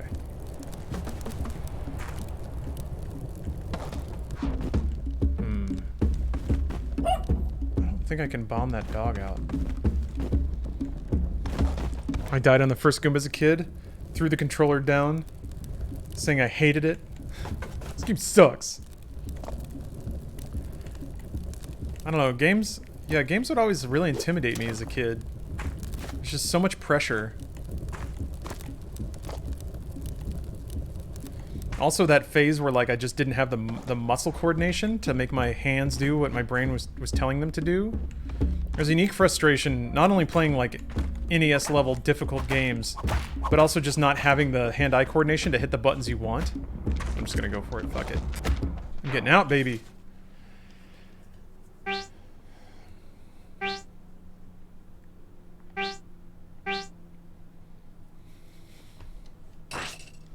H has me regressing back to that state? Oh no. Yeah, I've been waiting to feel that again. Of like, there's some games that are just so visually intense that I still get a little overloaded sometimes. But that's usually just an issue of like time and experience. But we'll see. I know that it's probably heading for me. I mean, of course it is. That's time. It's inevitable. So there will come a day when I gotta hang up my doom slaying gloves. Luckily I'm not there yet. I gotta admit though, since streaming, like I basically had the pleasure of being able to play for like 12, 14, 24 hours straight. The last 24-hour stream, where I did Sonic 06 for 24 hours, and then some other Sonic games, actually kind of started to give me tendinitis a little bit, I think. Or repetitive stress. Like that twinge in the forearm from just like doing this. It backed away, but I'm like, oh, there it is. Oop, dap, dap. Good run.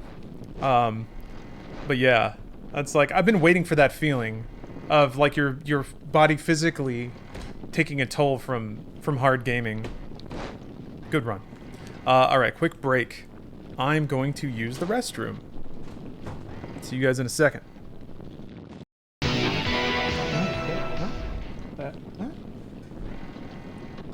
Sorry, you ever move your foot over the ground and then there's like a little chunk of something?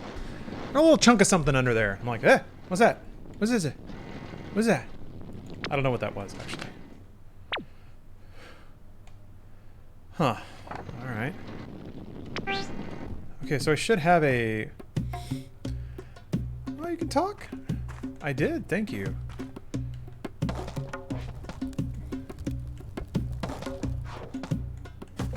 I'm curious to see exactly how this game sort of balloons in scope from Spelunky 1. Because it does seem right at the top to be pretty similar, but I know there's very little chance that the developers of Spelunky 2 spent this long making it, and then it's just more Spelunky 1. You know. Hey Meow Zedong. I'm enjoying it so far. Boy, is it nostalgic though. It's kind of like I was just saying. It is almost a little too similar to Spelunky 1 right now. Kind of waiting for it to become more than that. I'm confident it will. So, What if you can enter a door from a rope?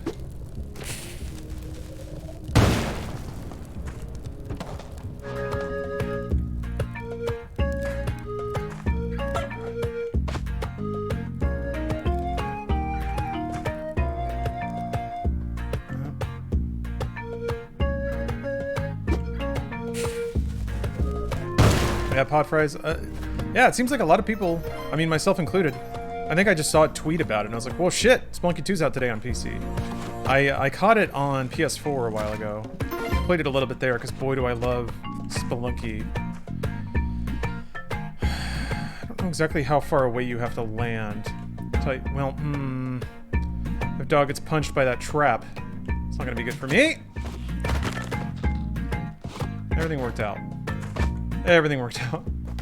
According to plan.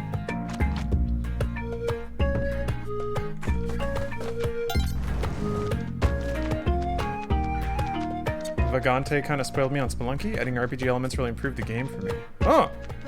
I am not familiar with that game. By RPG elements, do you just mean more permanent base progression? Because then Hades might be for you, sir. I have not played Slay the Spire, but people have recommended it to me intensely, so... It is on the pile of 1 million other games I very much want to play. Just need that neural implant so I can play multiple games at once. That's what we need. Get on it, Elon.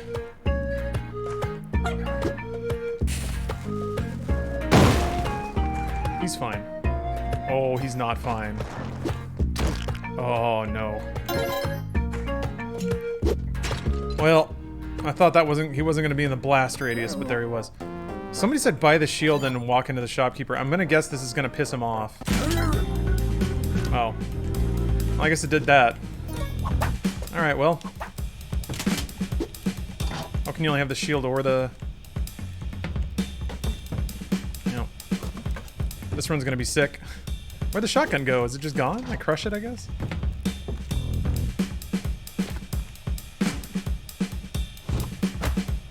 Damn. Huh. Yeah, Borden, that's the shopkeeper's about to ruin your whole career, music.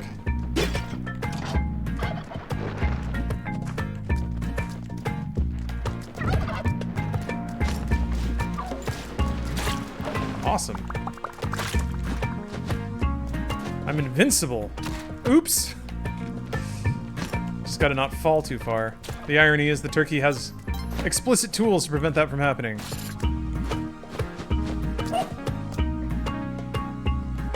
Oh shit. Alright, let's see how this plays out. I'll just get into the corner here. Alright. I think I have to drop the shield to pick up the doggo. Shield. And there we go. Yeah, now I just have to watch out for the shopkeep for the rest of the run. That probably won't be an issue. I can't see that being a problem. I don't know how it could be. Oh man, does this make me invincible? God. Ah! Alright, so there's some loopholes with the shield, I'm guessing. Oh, but there is it!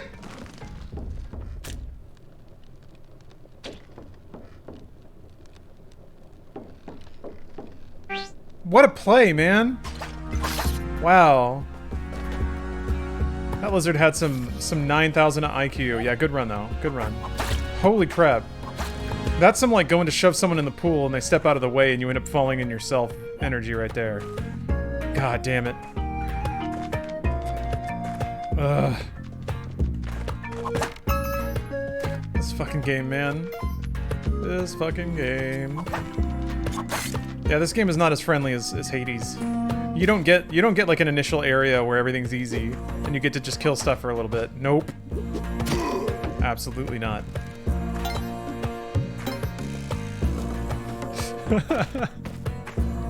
Oh man.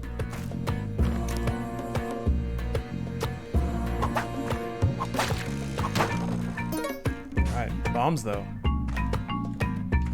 This is the kind of Schadenfreude you need deep in the workday. Hey man, it's only fair. If you're like 6 hours into a shift, somebody else gotta be tore up. Arguably 1-1 to 1-4, the hardest areas in the game until very late game. Yeah, before you can like stack up some upgrades and stuff. Yeah.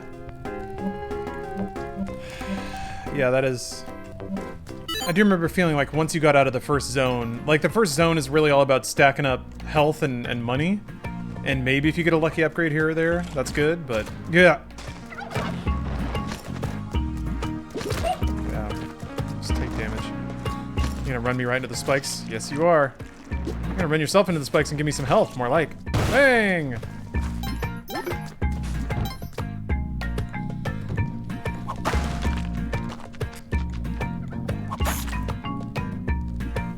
Was Nacho the guy you warned about? Eh?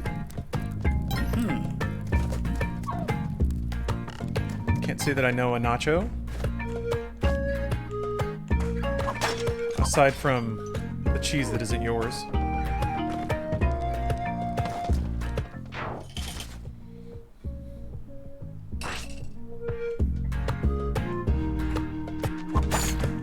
So I'm just curious now, because one of the things that I wondered about is how much of like the rush to buy video cards is also people who really want to make content with it, and then like that just creates a whole gross cycle, I think, of buying products because people want to see the consumption of those products but can't consume it themselves.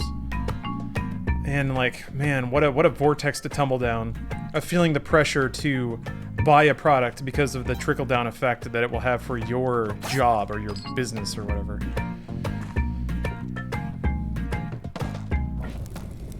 I guess it depends on, like, if you can, when Cyberpunk comes out, if you get, like, 1,000,000 times more views because you're running it on better hardware. Who knows? Oh, Joe, I don't really have that. I don't really have a command like that. I consider it crass and self-aggrandizing to have a sub-count command. I do think it probably lends to more people buying subs, bizarrely. But, Joe, what are you trying to do here? If you have a... Are you just trying to find a command that works? There we go, yeah. G Fuel command, that's the only one you need. Mr. Vocabulary over here. Yeah, I accidentally say words. People have like called me out on that shit. Like, why do you use big words? And I'm like, I don't know, man. Because it's the one that came to mind. Somebody like really tried to pin my ass to the wall once on using the term snowscape.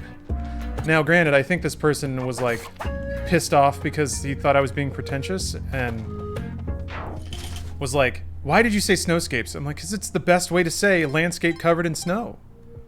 And he just kind of thought for a second, he was like, fine. And then I could like tell he really wanted to get me, and that one was probably not the right one to throw the chips down on.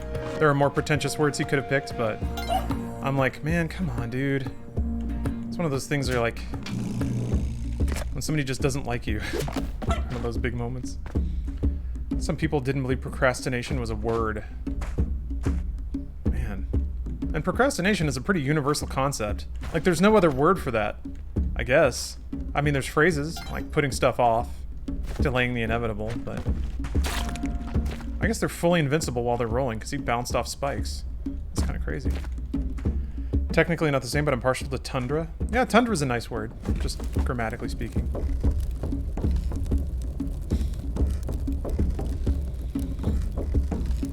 Commands are fun. Can you please add more of them to your stream? No. I don't like command spam. In fact, in the past, when people spammed commands, I took them away. So, You already tried to... Joe, I just told you. I just told you in words there's not a subcount command. You keep trying to use it. It's not gonna be there. I promise. Also, I can just tell you. That's... Here, let me do it for you. Let me look it up right now. It's 1 million. It's 1 million subs. I have 1 million subs on Twitch. Could be a 1,000,001. Think about that. I know, right, Mecha? Sorry, I should have announced it, but I didn't. I was too busy counting all of my subscription money because there's a lot of it, and it was hard to count. Can you count to 1 million? Doing any other stuff other than Twitch? Any YouTube? Yeah. There's a YouTube channel with YouTube videos on it. Tyquor, thank you for the sub. And yeah, it's 1,000,001 now, so thank you for that.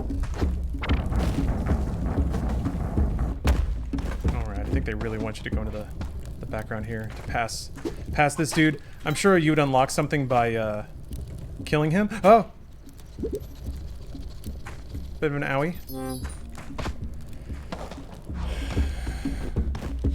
48-hour stream to celebrate 1 million. I'm about due for another 24-hour stream. Maybe I could finish Nier Automata.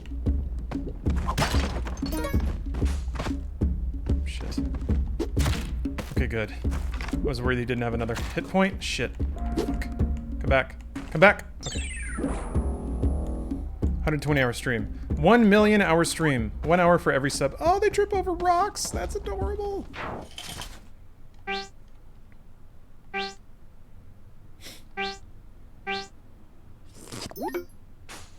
Why are you carrying around a dog? If you take the dog to the exit, the dog licks you and gives you a heart of health. What genre game is Nier? Beat 'em up, I think is what I would say. Would you even finish Nier in another 24 hours? I think so. I guess I don't know for sure. I'm on the, like, 4th playthrough. I'm pretty sure that's the last, quote-unquote, last official one. Oh my gosh. Oh, little robo-dozer. Wow, alright. Oh! Lava moves! Spelunky 2! Oh, that is scary. Holy crap. Alright, well, liquid physics is definitely something for the sequel. Jeez.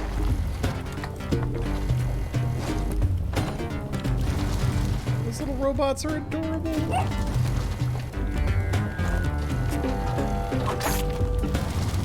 Flame ladybug? Ah! What? Ah, yeah! No, no! Ah! Okay. Shit, man. I remember there was a lava zone in Spelunky 1 where little lava boys would jump out, but they're hitting you with it pretty early, huh?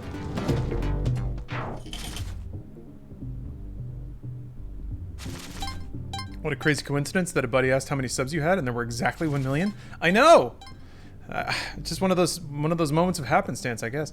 Brandon B. Moore, thank you for gifting a sub, and thank you for the random cheers you've been throwing around. Thank you for that. This game looks like self-torture in the best way. It really is. It's a big rickety engine filled with like tons and tons of little mechanical rules that all play off of each other really, really well. There are some wild sequences of like cause and effect. Some Rube Goldberg-esque bullshit that will completely annihilate you. It's fun.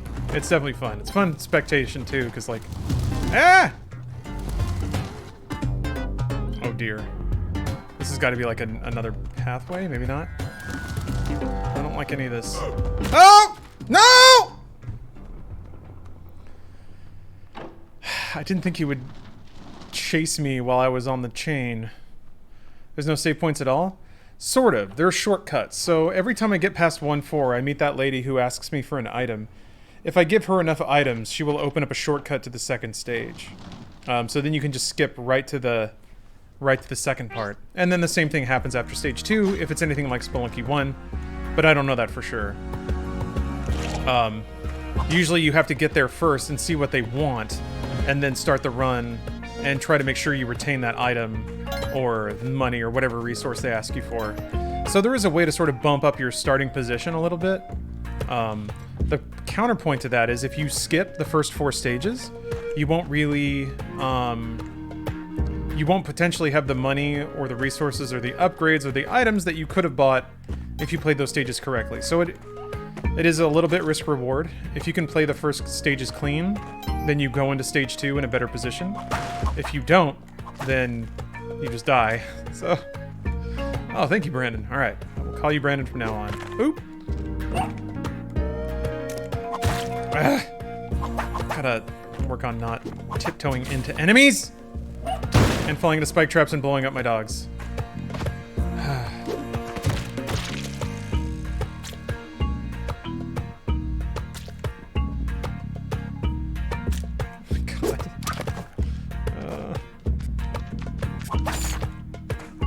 luckily that was behind the webcam most of the time, so it wasn't as bad as it could have been. Yeah, that noise. Just throw yourself on the spikes, you're right. After that, well, no, I got a better idea.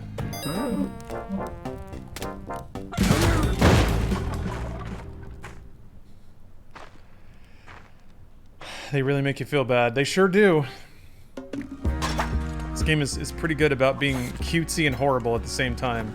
That's one of the best things about it, is like it's got such a cute aesthetic, but the game is extremely brutal in terms of its mechanic. So it's a fun juxtaposition of like this cutesy game with all these cutesy little enemies, but all of them just murder you. Yeah, angering the shopkeep is what causes those really amazing like jazz drum kicks to kick in.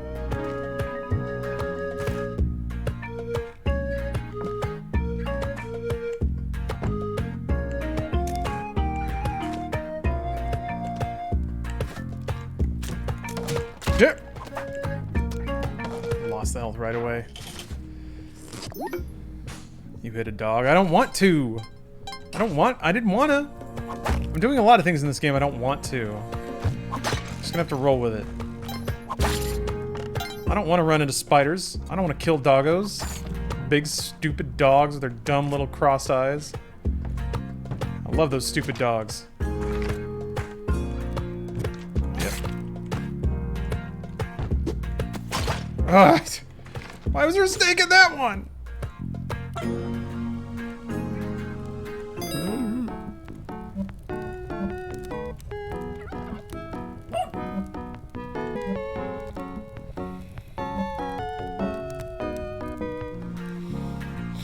Stupid music. Okay, I'm not gonna kill this dog. I might actually kill this dog. Woo! Okay, didn't kill this dog. If you never finished the first, would you recommend going back or just going straight to Spelunky 2? I can't imagine there's much of a reason to play Spelunky 1 right now. Unless you just really like roguelikes and want another really good one. But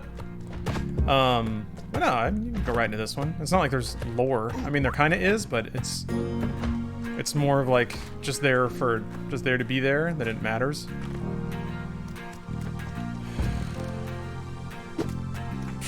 So yeah, I think you're safe if you want to just jump into this game. God damn it. God damn it! I wanted to hang on the wall. Gotta get better at this. It's okay. I got a turkey now. I'm invincible. Genshin Impact's supposed to be good. Gonna be too pay to win, I bet. Yeah, maybe. I guess it depends what winning is. Because it's cooperative, right? So, like, does pay to win matter in a single player game? Because you can just choose to not pay.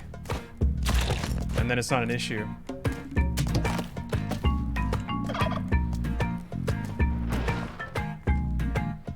Hello, East V. Or East TV? East V, I'm not sure exactly how that spells out, but welcome regardless. Yeah, I'm curious about Genshin Impact. Pay to waifu hunt? I mean, that's what everyone wants, so I don't see what the problem is. Big game waifu hunting.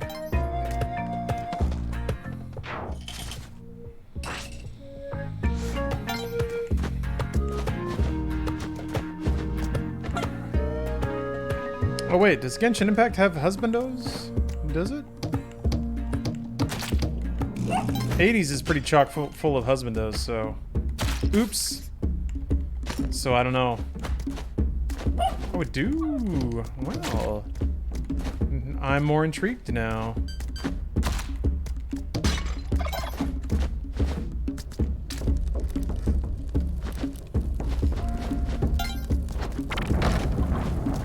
Yeah.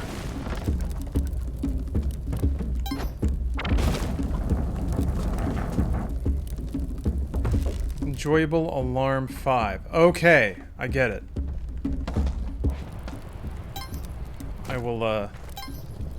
I will try to remember that.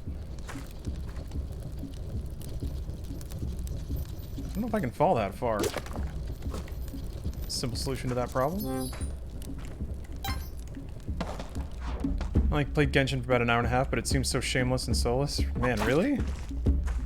I don't know, is it... Alright guys, hot idea time. Is it possible to be shameless or soulless when you're just making an anime game? Anime itself is pretty... Some anime has soul. Most of that shit is shameless and soulless. Like, that's kind of what I associate with animes.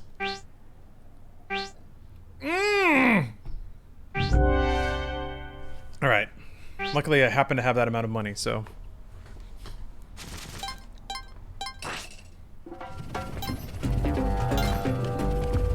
Wait, so if I pick this up, is it just gonna drop lava on my head? Oh!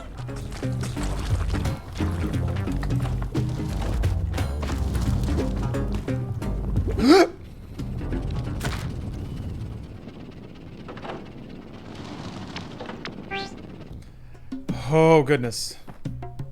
It's pretty shameless? Okay. I mean, I don't mind shameless games. But yeah, now we have the shortcut to... Oh, you can go to 1-4? Interesting. Why would you go to 1-4? I guess to just try to kill the boss?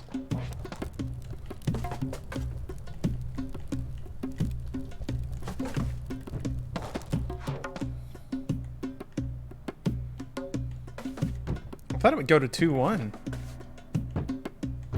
Or maybe it's a shortcut to the end of 1-4. Nope. Is that a Dracula? Oh. The new character. Alto sing. Ah, I get it, alto. Works in physical education, wants to make sure everyone's taking good care of their health and staying positive.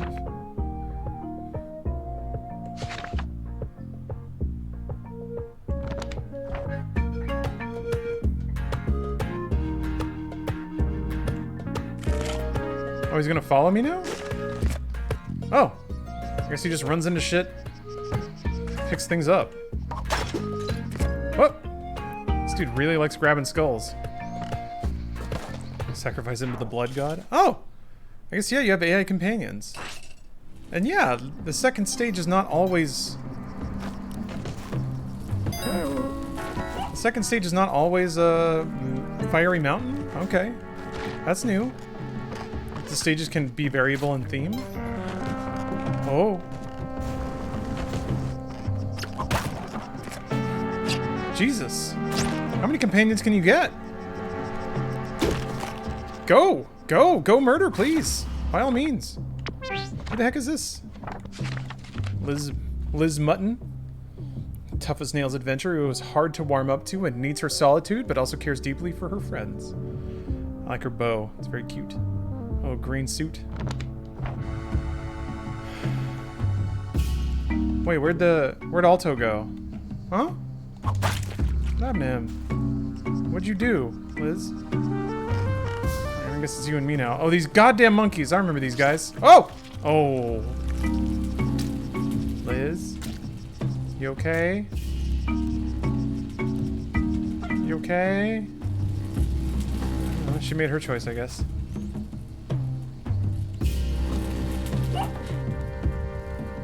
She's tough as nails, yeah. She'll be fine. She'll be fine. Don't worry about her. She just needs her solitude sometimes. Jeez, it's a big-ass spider, too.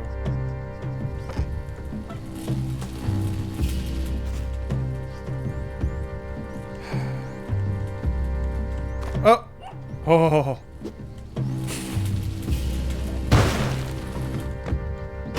Good!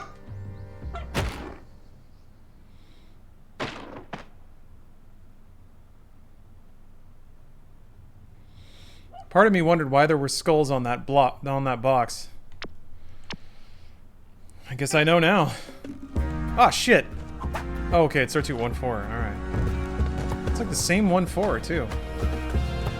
I guess it starts you near the bottom of 1-4, so that's something. Who's this guy? Hired hand.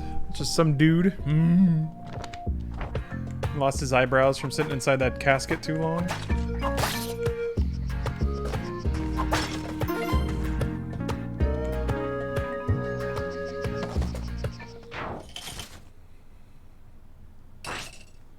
You get companions in the first game? Really? I don't remember that, but... Oh. Alright, he's gone. He's gone.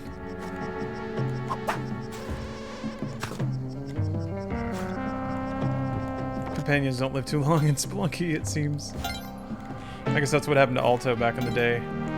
Chomped by a hungry flower.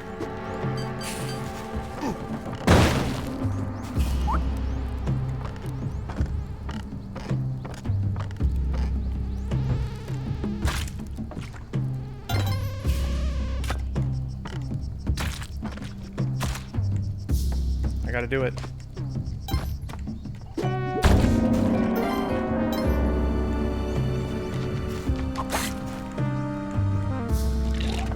There's another caveman up there.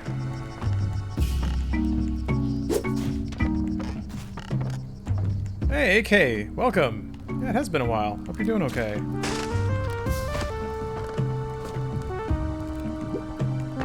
Oh! No! This is important. Hup. Damn it. I'm gonna do more. But welcome back. Yeah, the companions are so bad. It's pretty funny. Oh. Man, I'm like in day 3 of trying to ratchet back down on my diet, and my tummy's feeling it. Oh, I forgot. Skull block. Boom.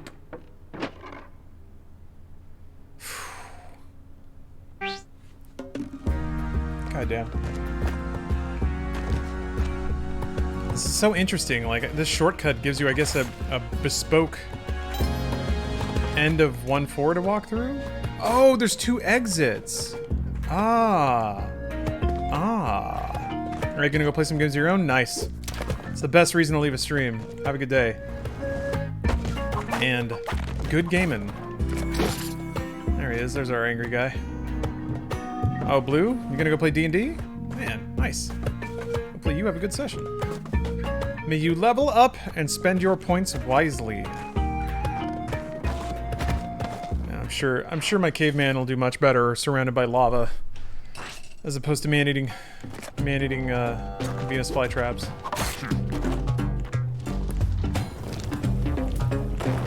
All right, buddy, we're gonna do this.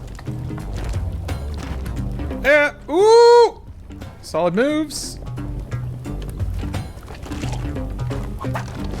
He's fine, he's fine. Dude, come on. Well, he'll be fine. He's just gonna jump up there for a little bit. Let him get it out of his system, that's what I say.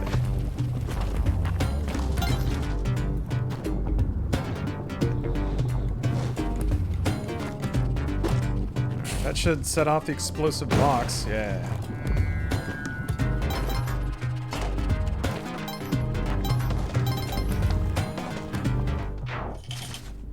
There, he's got it.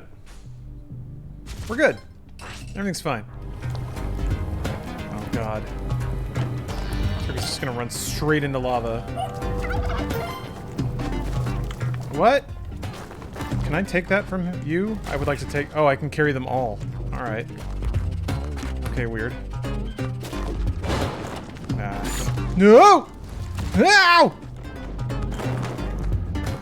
What? Oh, hey! Don't throw my dog. Jeez. What the hell is that? What is that? Go in there and fight that thing. Dude, go in there. Go. You go. Damn. Shit! A rock dog. That spits fireballs. Yeah. Retrash it. There's so much going on, man.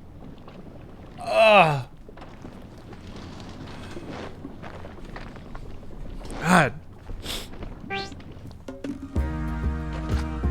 They replace damsels with dogs. I mean, that was a thing in the first game, in Spelunky, rather. Not the freeware Spelunky, but the 360 Spelunky. You could swap the ladies with dudes or dogs. And dog was by far, I think, the best pick, so they made that the default in Spelunky 2. I don't know if you can swap out the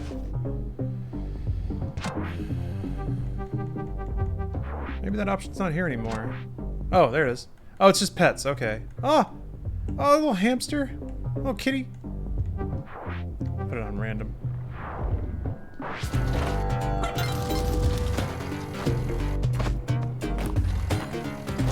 Yes, the SJWs are up to their old tricks yet again.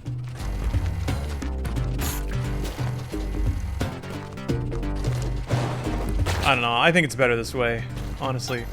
I think saving a dumb pupper is way better. So I can jump on this guy. Yeah. All right. Oh. Whoa, ah! Okay. Learning. You can potentially tame them. All right, let's go.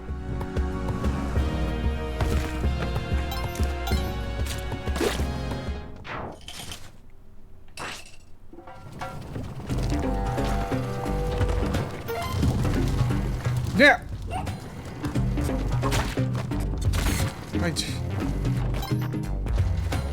Thanks, Gronk. Glug, whatever his name is. Nice.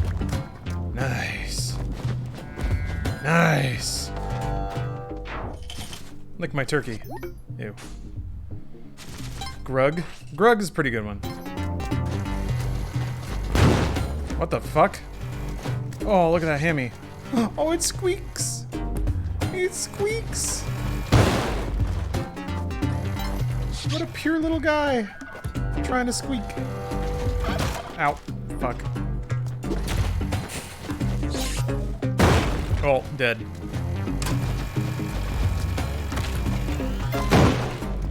Gotta get better at determining the actual dimensions of my bomb. Uh-oh. Okay. There's Grug. He's taking a nap. Nobody dies in Spelunky. They only take naps. Just in case y'all were confused about the dynamic.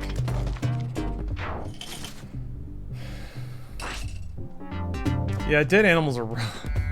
They're rough. Somehow, like, amusingly, saving pets feels better than just some old broad that got captured. But at the same time, seeing a dead pet is way worse. Sure. You know what? Good idea. Enter the door. Alright. Is it this door?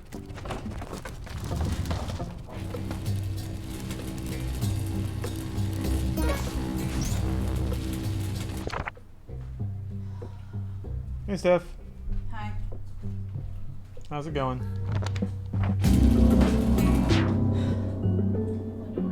Yeah, it kind of sounds like it. Something going on? Anything I can help with? Not while you're on internet. Well, then I will take a break. See you guys in just a second. Alright, hey everyone, I'm back. Sort of. Actually, here, check this out. This is kind of neat. I like how when the controller's disconnected, the icons actually cycle through all forms of control. Isn't that neat? Keyboard, Xbox, PlayStation. This is the future liberals wanted. Bit of note though. So some news just dropped. Stephanie is dealing with it. It's not pleasant. Trying to think of what I should and shouldn't say. I'm basically gonna stop streaming now because I don't trust myself to keep my mouth shut in situations like this. I can get a little loose-lipped, especially with things that I care about, and this is one of those circumstances. So, what I am comfortable saying is that there's a particular reporter that's kind of been a douche to me on the internet, so I have my own feelings too, irrelevant of all that. So there's a number of factors that probably indicate I shouldn't have a hot mic in front of me right now. So there's that. Yeah, there's cyberpunk news out there. I'll leave it up to you guys to find it. Essentially, there was an email that got leaked to Mr. Schreier, who of course then flipped and posted it, about how CD Projekt is entering crunch on Cyberpunk, which is something that in a previous interview they swore they would never do. So the details, just the facts, are that they're moving to a 6-day work week, 8-hour days, paid. I don't know if it's overtime or not, but that's kind of immaterial. This feels like my lingering thoughts on the matter, not that anyone asked, and this is why I'm not going to leave the mic open too long, is that personally, myself, in software development, I've worked bigger and longer crunch than that without paid overtime. So European crunch is not like American crunch. Otherwise, I'd be much more upset. And also, breaking into the stuff I do now, and also when it comes to games writers in general, I think there's a bit of hypocrisy about 100% enforcing that safe hours are kept, because I can guarantee you, any games writer out there now, or streamer, or whatever, YouTuber, what have you, they've all worked well over 40-hour weeks for a very long time. So it strikes me as a bit hypocritical to flip and then decry these practices so intensely, especially when it's paid work. So, yeah, stayed all-nighters in the office without overpay. I'm not saying that just because it happens that it's okay in every circumstance. Absolutely not. And I also fully agree with the push to make working conditions better and work-life balance better.